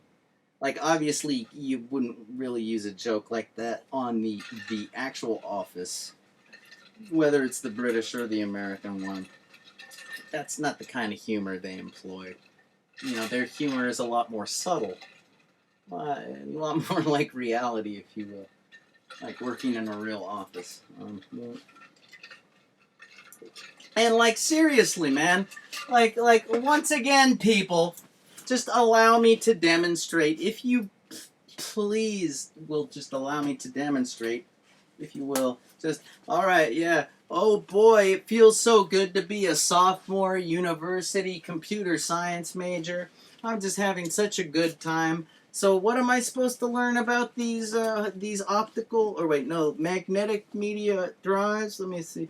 Alright, so there are jumper settings that are activated using a little piece of plastic that fits on top of pins and activate their various modes. Oh, I think I've done that before. Yes, various modes such as cable select, master, and slave. Yes, cable select is usually good enough, but sometimes the master needs to show the slave who's boss. So, in those situations, please place your jumpers appropriately. Show the drive who's... Like, have you ever once... God damn it, people. I'm probably going to get canceled. Let's see. But I'm trying to make an important point here about how upsetting and disturbing this terminology is. You could ruin somebody's day, and not only that, the terminology is stupid. Like, have you ever once in your entire life seen a drive, you know, go, like, here, for example, alright, you pickaninny, get back to work, or I'm gonna really show you a whooping. If you think this hurts, just wait. Now get back to work. Store that data. Yes, massa. Yes, massa. Right away. And, hey, shut your liver lips. You're making too much noise. Yes, master. Yes, master. Right away. Have you ever seen your drives do that? And yes, I do remember the psilocybin reference I just made a second ago. So, but no, my point is, this terminology is stupid and antiquated and obsolete. And, like, I'm not some fucking political... I'm not a PC thug. I'm not Bill Maher or Lisa Simpson. Hell, I'm not even gay. Not really. Not even gay. So my point is that if you just could update the terminology to, like, this century, at the very least, I mean, we've only been in the 21st century for like 20 years now. Okay? It would be kind of nice if I felt like I was living in the 21st century. I don't know. And yeah, so this sentiment is being conveyed over and over and over. And I think the majority is actually more sensible than like the minority these days. It's almost like as if the typical power structure of like the self-confident, ignorant idiots is actually the minority, whereas like the knowledgeable, inquisitive,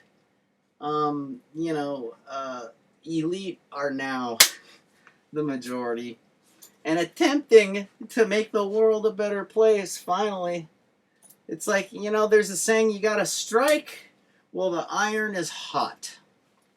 That's it's something. If you've ever played Skyrim or Dungeons and Dragons, you probably know what I'm talking about. It's a kiln. Yeah, it's a reference to what a kiln. When you're making swords to slay dragons with and stuff, you got to get your kiln up to like 4,000 degrees or some crap like that.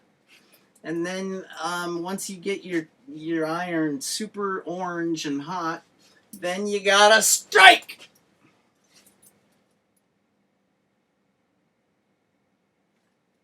It's that simple, folks. Because if the iron isn't, if your metal isn't like bright orange and hot, it's not going to be pliable. And if the metal's not pliable, you're not going to shape it into anything useful. And if you're not shaping it into anything useful, well, it's just retaining its old useless shape. Know what I mean? So, yes, what I'm saying is, what Zot the Avenger is saying, what JJ's saying is, if you ever find yourself in a position of power where you can actually do things and get things done, well, for God's sake, exploit it to the fullest while you can, because it's not going to last forever. I can tell you, man, I'm almost middle-aged, okay?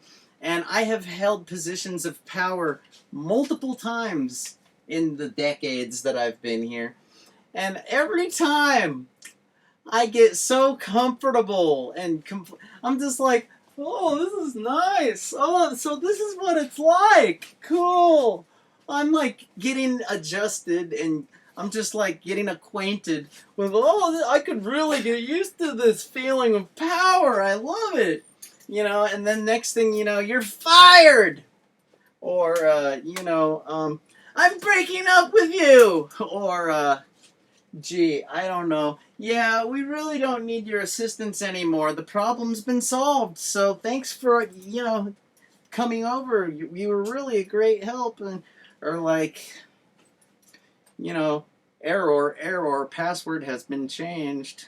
Error, unauthorized access. Please enter your password again. Or, maybe like, what the hell? My key doesn't fit anymore. Aw, they changed the locks, the bastards! Ah! Or maybe like, oh yeah, I just love the fact that I can smoke marijuana legally now, or cannabis as it's called. It's great. I don't have to go to jail or anything. Could you please step out of the car? Why, what for, officer? I gotta take you to jail. You reek of skunk. But it's legal now. No, the election just happened. They repealed that crap. Yeah, it's illegal again. Yeah, you're going away for a long time, buddy. Yeah, have you ever been to prison before? No? Well, I think you're gonna like it. You get 3 squares a day. What do they call it? 3 hots and a cot. Yeah, you're gonna love it. It's just like a crappy motel with bars and really lousy neighbors. Seriously, you guys. Like, there's actually people out there that were so happy about, cannabis getting legalized, were ready to jump on board so quickly and get their medical marijuana card so quickly. These poor sons of bitches, these retired poor idiots, they were so quick to get on board with the new law that they got their federal benefits cut off. Bah, bah, bah, bah. Wah, wah, wah, wah, wah. It's like, but how am I going to pay for my medical marijuana without my Social Security check? You should have thought about that before you got your state-issued card that says you commit federal crimes on a regular basis, dumbass. What? But it's legal. Not federally, dumbass. Oh. And then God only knows what happens then. Either you end up homeless, or locked up, or you talk to your congressperson and throw yourself on the mercy of your congressperson and say, please help me, congressperson. I fucked up. They're either I don't have an income anymore and I'm going to be homeless and on the street, or I'm going to get locked up for being a dope smoker. Help me, congressperson, help me. I mean, I guess if you're rich, you can hire a lawyer, but more than likely, if you're freaked out over your benefits being cut off, you're not rich. So, and what's my point? My point, once again, is strike while the iron is hot. By all means, take advantage of the power while you got it. Like, seriously, if Zot the Avenger would have done that, if back when that article was published and I was getting all that attention, like, I probably would have had some kind of like a press kit made up, some kind of like an agenda, some kind of like, I don't know, something to take advantage of all you suckers, you know? Instead of just being myself, that's like all that Zot ever was just some gamer that's trying to tell you about the games that he likes. Just trying to be yourself. It's like, that's not good enough these days. You gotta have, like, you gotta be like the Olsen twins. You gotta have, like, a clothing line set up, and you gotta have, like, a toy line, and you gotta have all your trademarks and copyrights like ducks in a row. And, because how else are you gonna be a billionaire? How else are you going to start that multi-conglomerate fucking corporation that keeps your family rich for generation upon generation, hundreds of years from now? Like a fucking trans-technical vampire class citizen.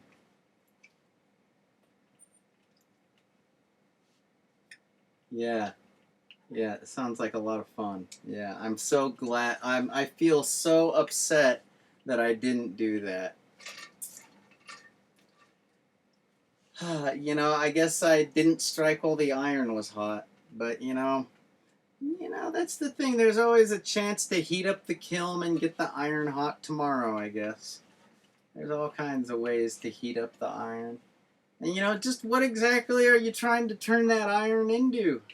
Are you trying to turn it into a sword?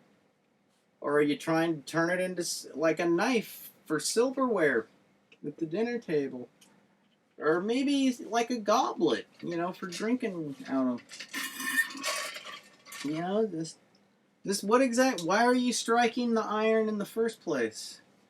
Like, that's another thing to consider, of course. Yeah, striking while the iron's hot. Damn, I was gonna say something about step 2. I lost my train of thought though. Damn. Oh well. It's all good. I think you guys get the point.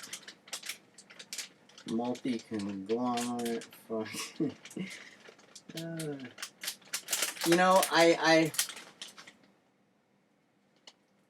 it's so difficult to make good examples sometimes, because sometimes I have to talk about people that I actually have known in reality. So that way you know that I'm not, like, pulling stuff out of a video game or out of a fantasy book or out of my ass. Alright. I'm just gonna say,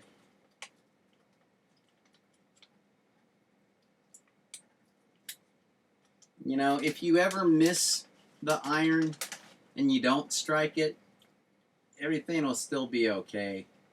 I mean, look at it this way.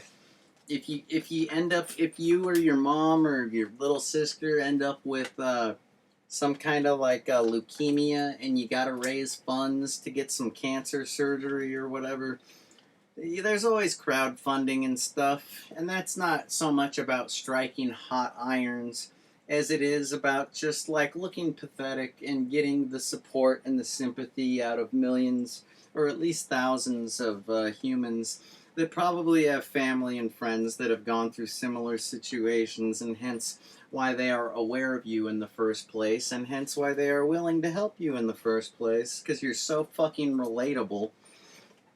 You know, being a relatable person is far more useful than being some kind of mutant unicorn prodigy genius fucking innovator prophet. Like, but no, also when it comes to like striking while the iron is hot, you know, in an effort to make some kind of a fortune, it's like, have you ever met a rich person? Like, they have to do things, they have to conform to like rich person norms, standards and norms, behavior criteria. Like, for example, a rich person can't go to work wearing typical name brand clothing like I don't know, Levi's or Gap or Nike or Converse or Vans or you know, what else? You know, they can't wear stuff like that. They gotta find the Richie person equivalent. They gotta wear some Dolce and Gabbana, Fendi,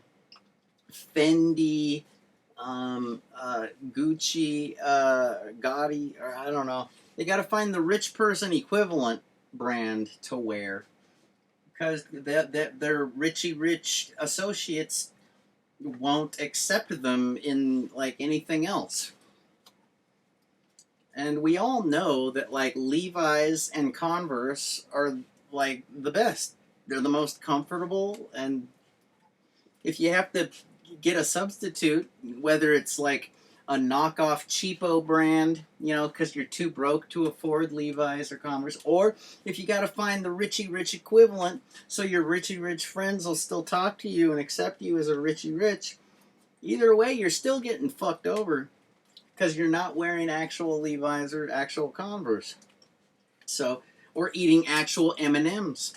You know, if you're some kind of Richie Rich motherfucker, you're not going to be eating M&Ms. You're going to be eating some kind of like gourmet dark chocolate, like Lindt, or what's another really expensive one? Basically, Valentine's Day. No, Russell Stover's isn't really that gourmet. I'm talking more like fucking Lindt. That's a good example, actually. But you know, you're not gonna be eating and if you get caught eating M&Ms, your Richie Rich friends are gonna be like, "Oh, how blasé," all right? And you're gonna be considered the white trash or just the trashy human of your Richie Rich associates. It's very strange. The whole, like, who cares, right? I'm lucky enough to have the freedom to do whatever the fuck I want. And if I get judged, I don't even know about it. Because, what the fuck? Who's going to tell me? Like, I don't rely on anybody. I don't need anybody. I'm just, I don't know. But, like, if I was in some kind of a network, and all these people relied, oh, God. That's the worst, you guys. I have to say that, like, all the compromises that a person has to make. Nothing really beats being a free... You know, there's a reason why this country makes such a big deal out of freedom and liberty. It's because freedom and liberty and living in the wilderness, having Native American, indigenous savages hunting your ass down, that's still better than having to be subjective to those pompous royal shithead bastards back home. That's literally what freedom and liberty, if you think about it, okay? That's literally how important it is. It's like, it feels good to be free. It's like, would you rather be on your knees going, yes, sir, more porridge, sir. Oh, yes, thank you. Oh, madam, can I have a glass of water to go with my porridge? Oh, why, thank you. And then, like, a few hundred years later, I don't know, you guys. It's hard to make good analogies because, I mean, there's exceptions to every rule. It's the nice thing about video games, though. They really do paint a good picture of, at least good video games. Like the ones Ubisoft makes. I'm really a big fan. Those guys do their homework on history and stuff, and where is that going with this? I don't know. Yeah, freedom, man. Like, if you ever feel like a loser because your bank account... I literally saw this on a commercial. Yeah, for the Truth, the anti-nicotine and tobacco campaign, the Truth people. I saw this commercial, and they were saying how vaping can lead to depression. And, they say, oh, you're vaping, do you feel relaxed? Well, probably not, because vaping can lead to anxiety and depression. And then it shows a list of the typical worries that might go through a modern person, like a millennial's mind. Stuff like, my bank account is so empty. Oh, I have no influence. What else? Like all these very, these are concerns. Every last one of them was a legitimate concern. Don't get me wrong. Bank accounts, it's better when they're full. And yes, if you're going to go on social media, it's better if you have actual influence. Yes, that's true. And, what else? All that stuff. But like, when I saw that, I was like, that is weird. I have all those problems, but those aren't the ones I dwell on. Like, my real problems are way worse than those. Like, if those were my only problems, I'd feel like a loser, because those aren't even problems. It's like, that's just life.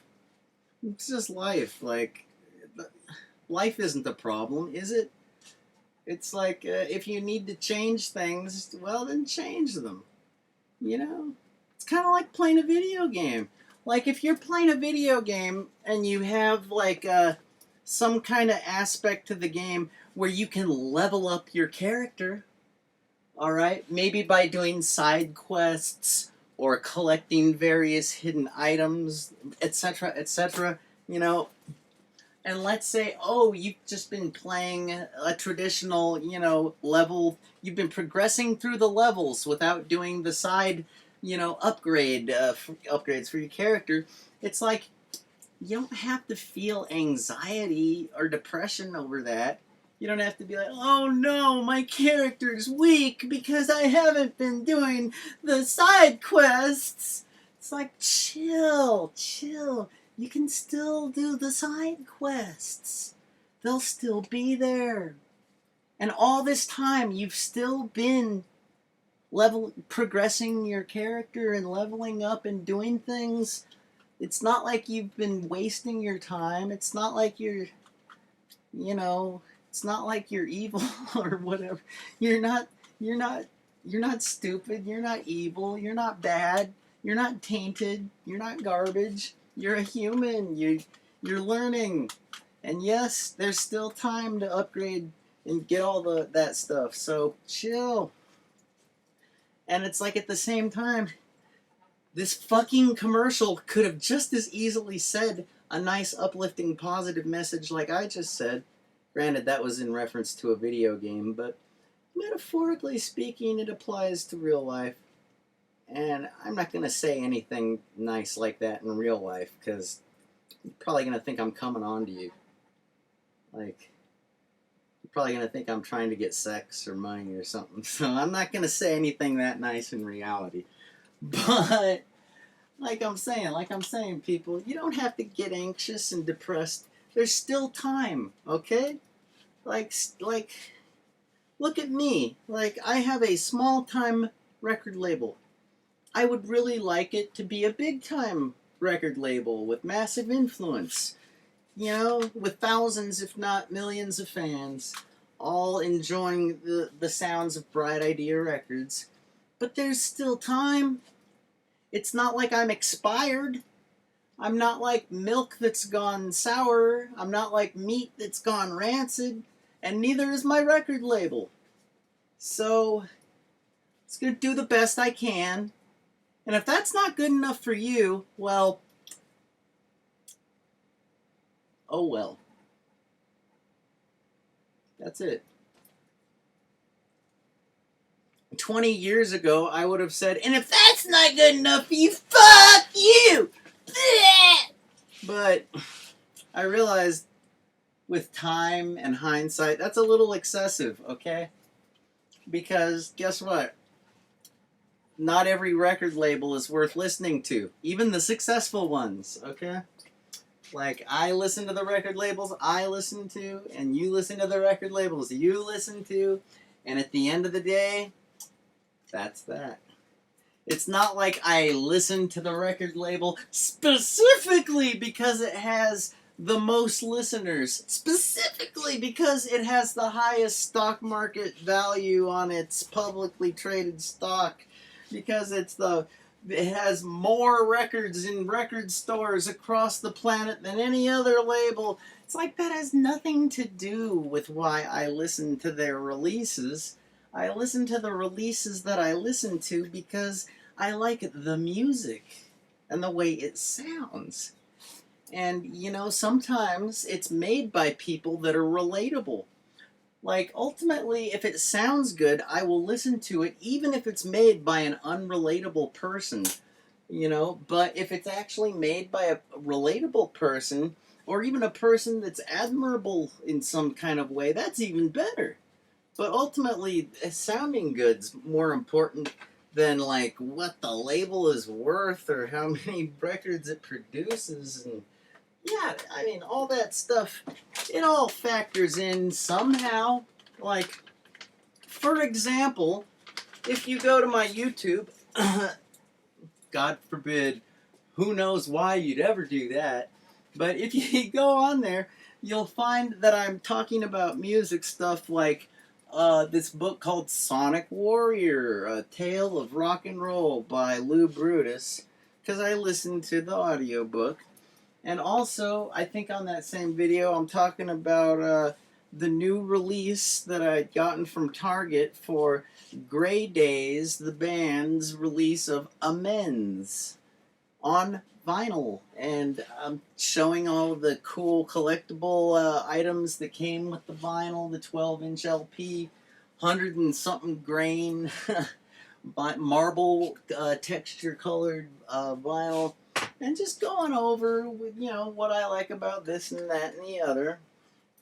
And it's basically a band that I'd heard about, but never really heard.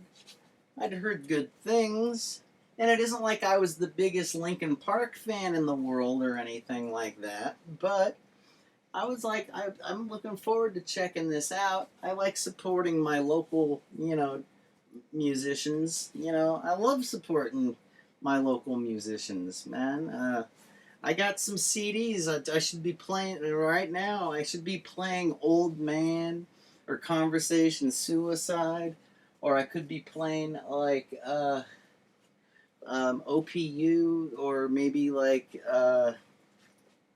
Blueprint for Disaster, or maybe I could be playing Contraband that turned into Dirty Magic, or I could be playing, the Hot Chicks, or perhaps Audio Pilots, or maybe like all these local, bands that like I have recordings. Hell, I've produced some of the recordings, and I know that it's not going to get canceled out by an algorithm here on the stream because like it just isn't. I made the music. I think I'd know if it was going to get canceled out by any algorithms, okay? Like, through various ISRC codes and copyrights, etc., etc. It's like, nah, man. I really should be playing some Clarice and the Lotion Baskets right now. That would kick ass. Fuck you guys. I really got some good shit. It's just I never really plan out these streams that well. And all those bands that I just mentioned, they're probably all better than Grey Days, but I still really like Grey Days, and I'm looking forward to this new release of theirs in June. What the fuck is it called? It's called like, I forget, but I was bummed out when I went to Revolver and found out they only made 400 copies of this special blue vinyl. And it's not even released. These are just pre-orders. All 400 gone, just like that. It don't matter. I'll still get my gray colored vinyl from Target or Revolver, maybe Zia Records. Like, whatever. It's not like I gotta worry about it now. I wish I would have been worrying about it, because maybe I would have gotten in on one of those blue vinyls. That would have been tight.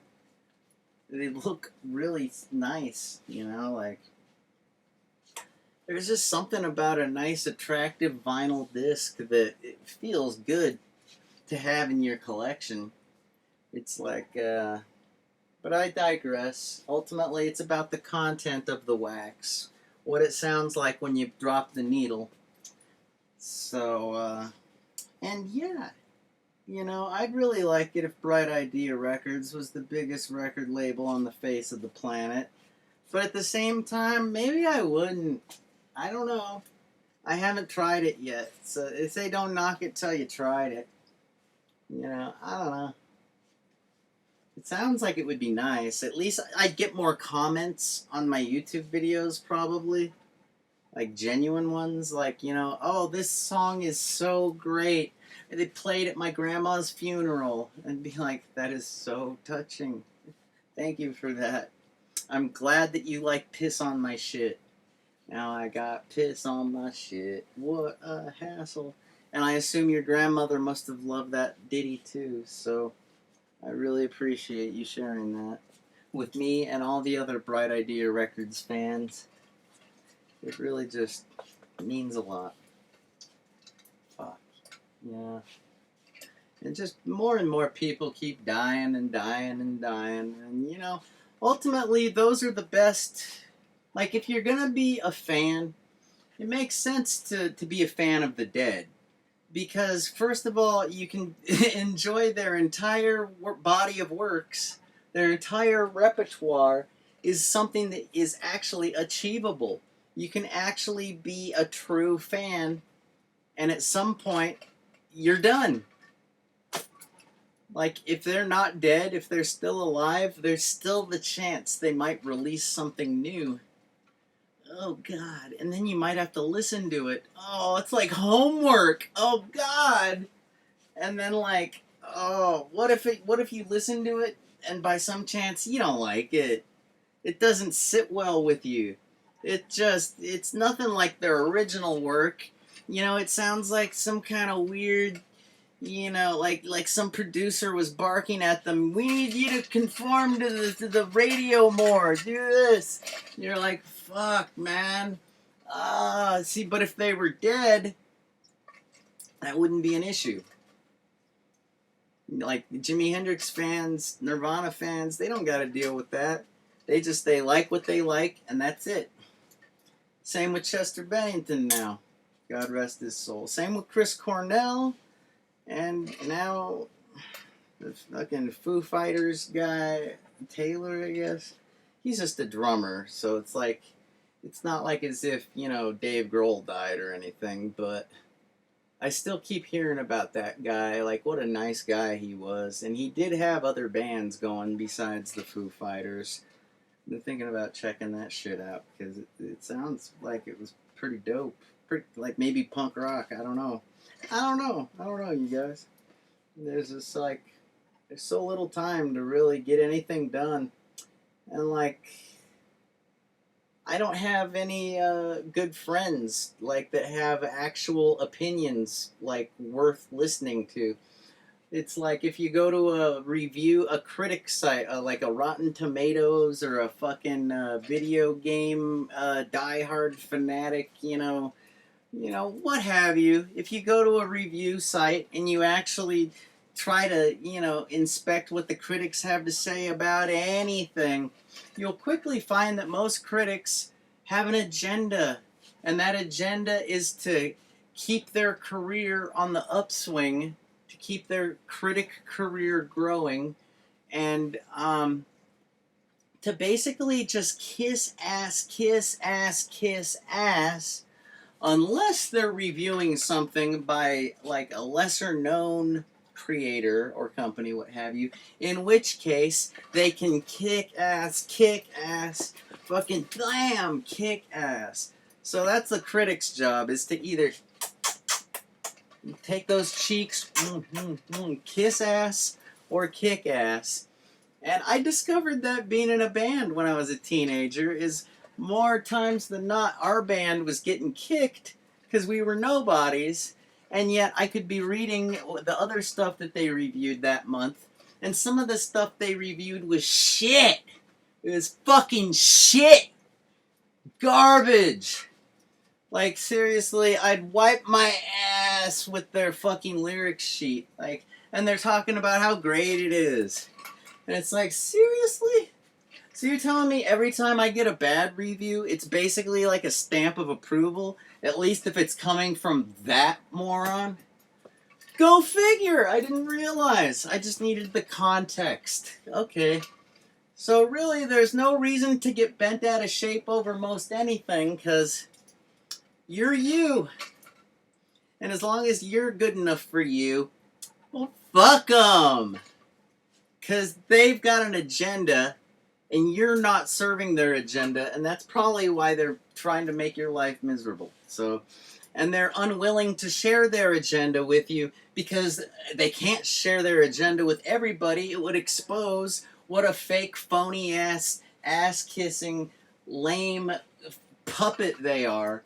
What a corporate consumer fucking capitalist puppet they are. And don't get me wrong, it's not about capitalism and puppets. They could be a communist puppet controlled by their government. It's great to wait in line for bread or whatever the fuck those people do. It's all about kissing ass to the power structure. And that's why, at the end of the day, if you can be an individualist anarchist and live your life freely and not have to conform to any schedule, not have to conform to any fucking expectations, not have to conform to jack shit, at least you can look yourself in the mirror and go, that's an original gamer right there. That's an original streamer. No, yeah. OG. Represent. Don't get me wrong, that OG still wishes that he could have had like kids or a wife or like a family by now. Don't know where I went wrong. But there's still time. So it's not like I gotta get down on myself. There's still lots of time. Like the rainforest isn't supposed to be completely depleted until like the year 2052. So I've at least got oxygen for like the next 30 years or so. There's plenty of time. You know what you can do with 30 years? Oh my God. Probably more than I even care to. I feel great, you guys. I've talked myself up. I hope I've talked you up too. I'm going to try and get something productive done right now because I like working when I feel good. So, take care. It's good seeing you. Hopefully Zot will be back on here with another video game tutorial for you. Try to enjoy the clips that are on here in the meantime. And ultimately, check out my YouTube if you miss me too bad. I mean, why wouldn't you? I'm pretty darn addicting. You know, you might get the JJ Jones. Get jonesing for JJ. You gotta get your fix. Can't blame you. So take care, and yeah, try and avoid using that master slave male female terminology. That shit's so played out. Am I right?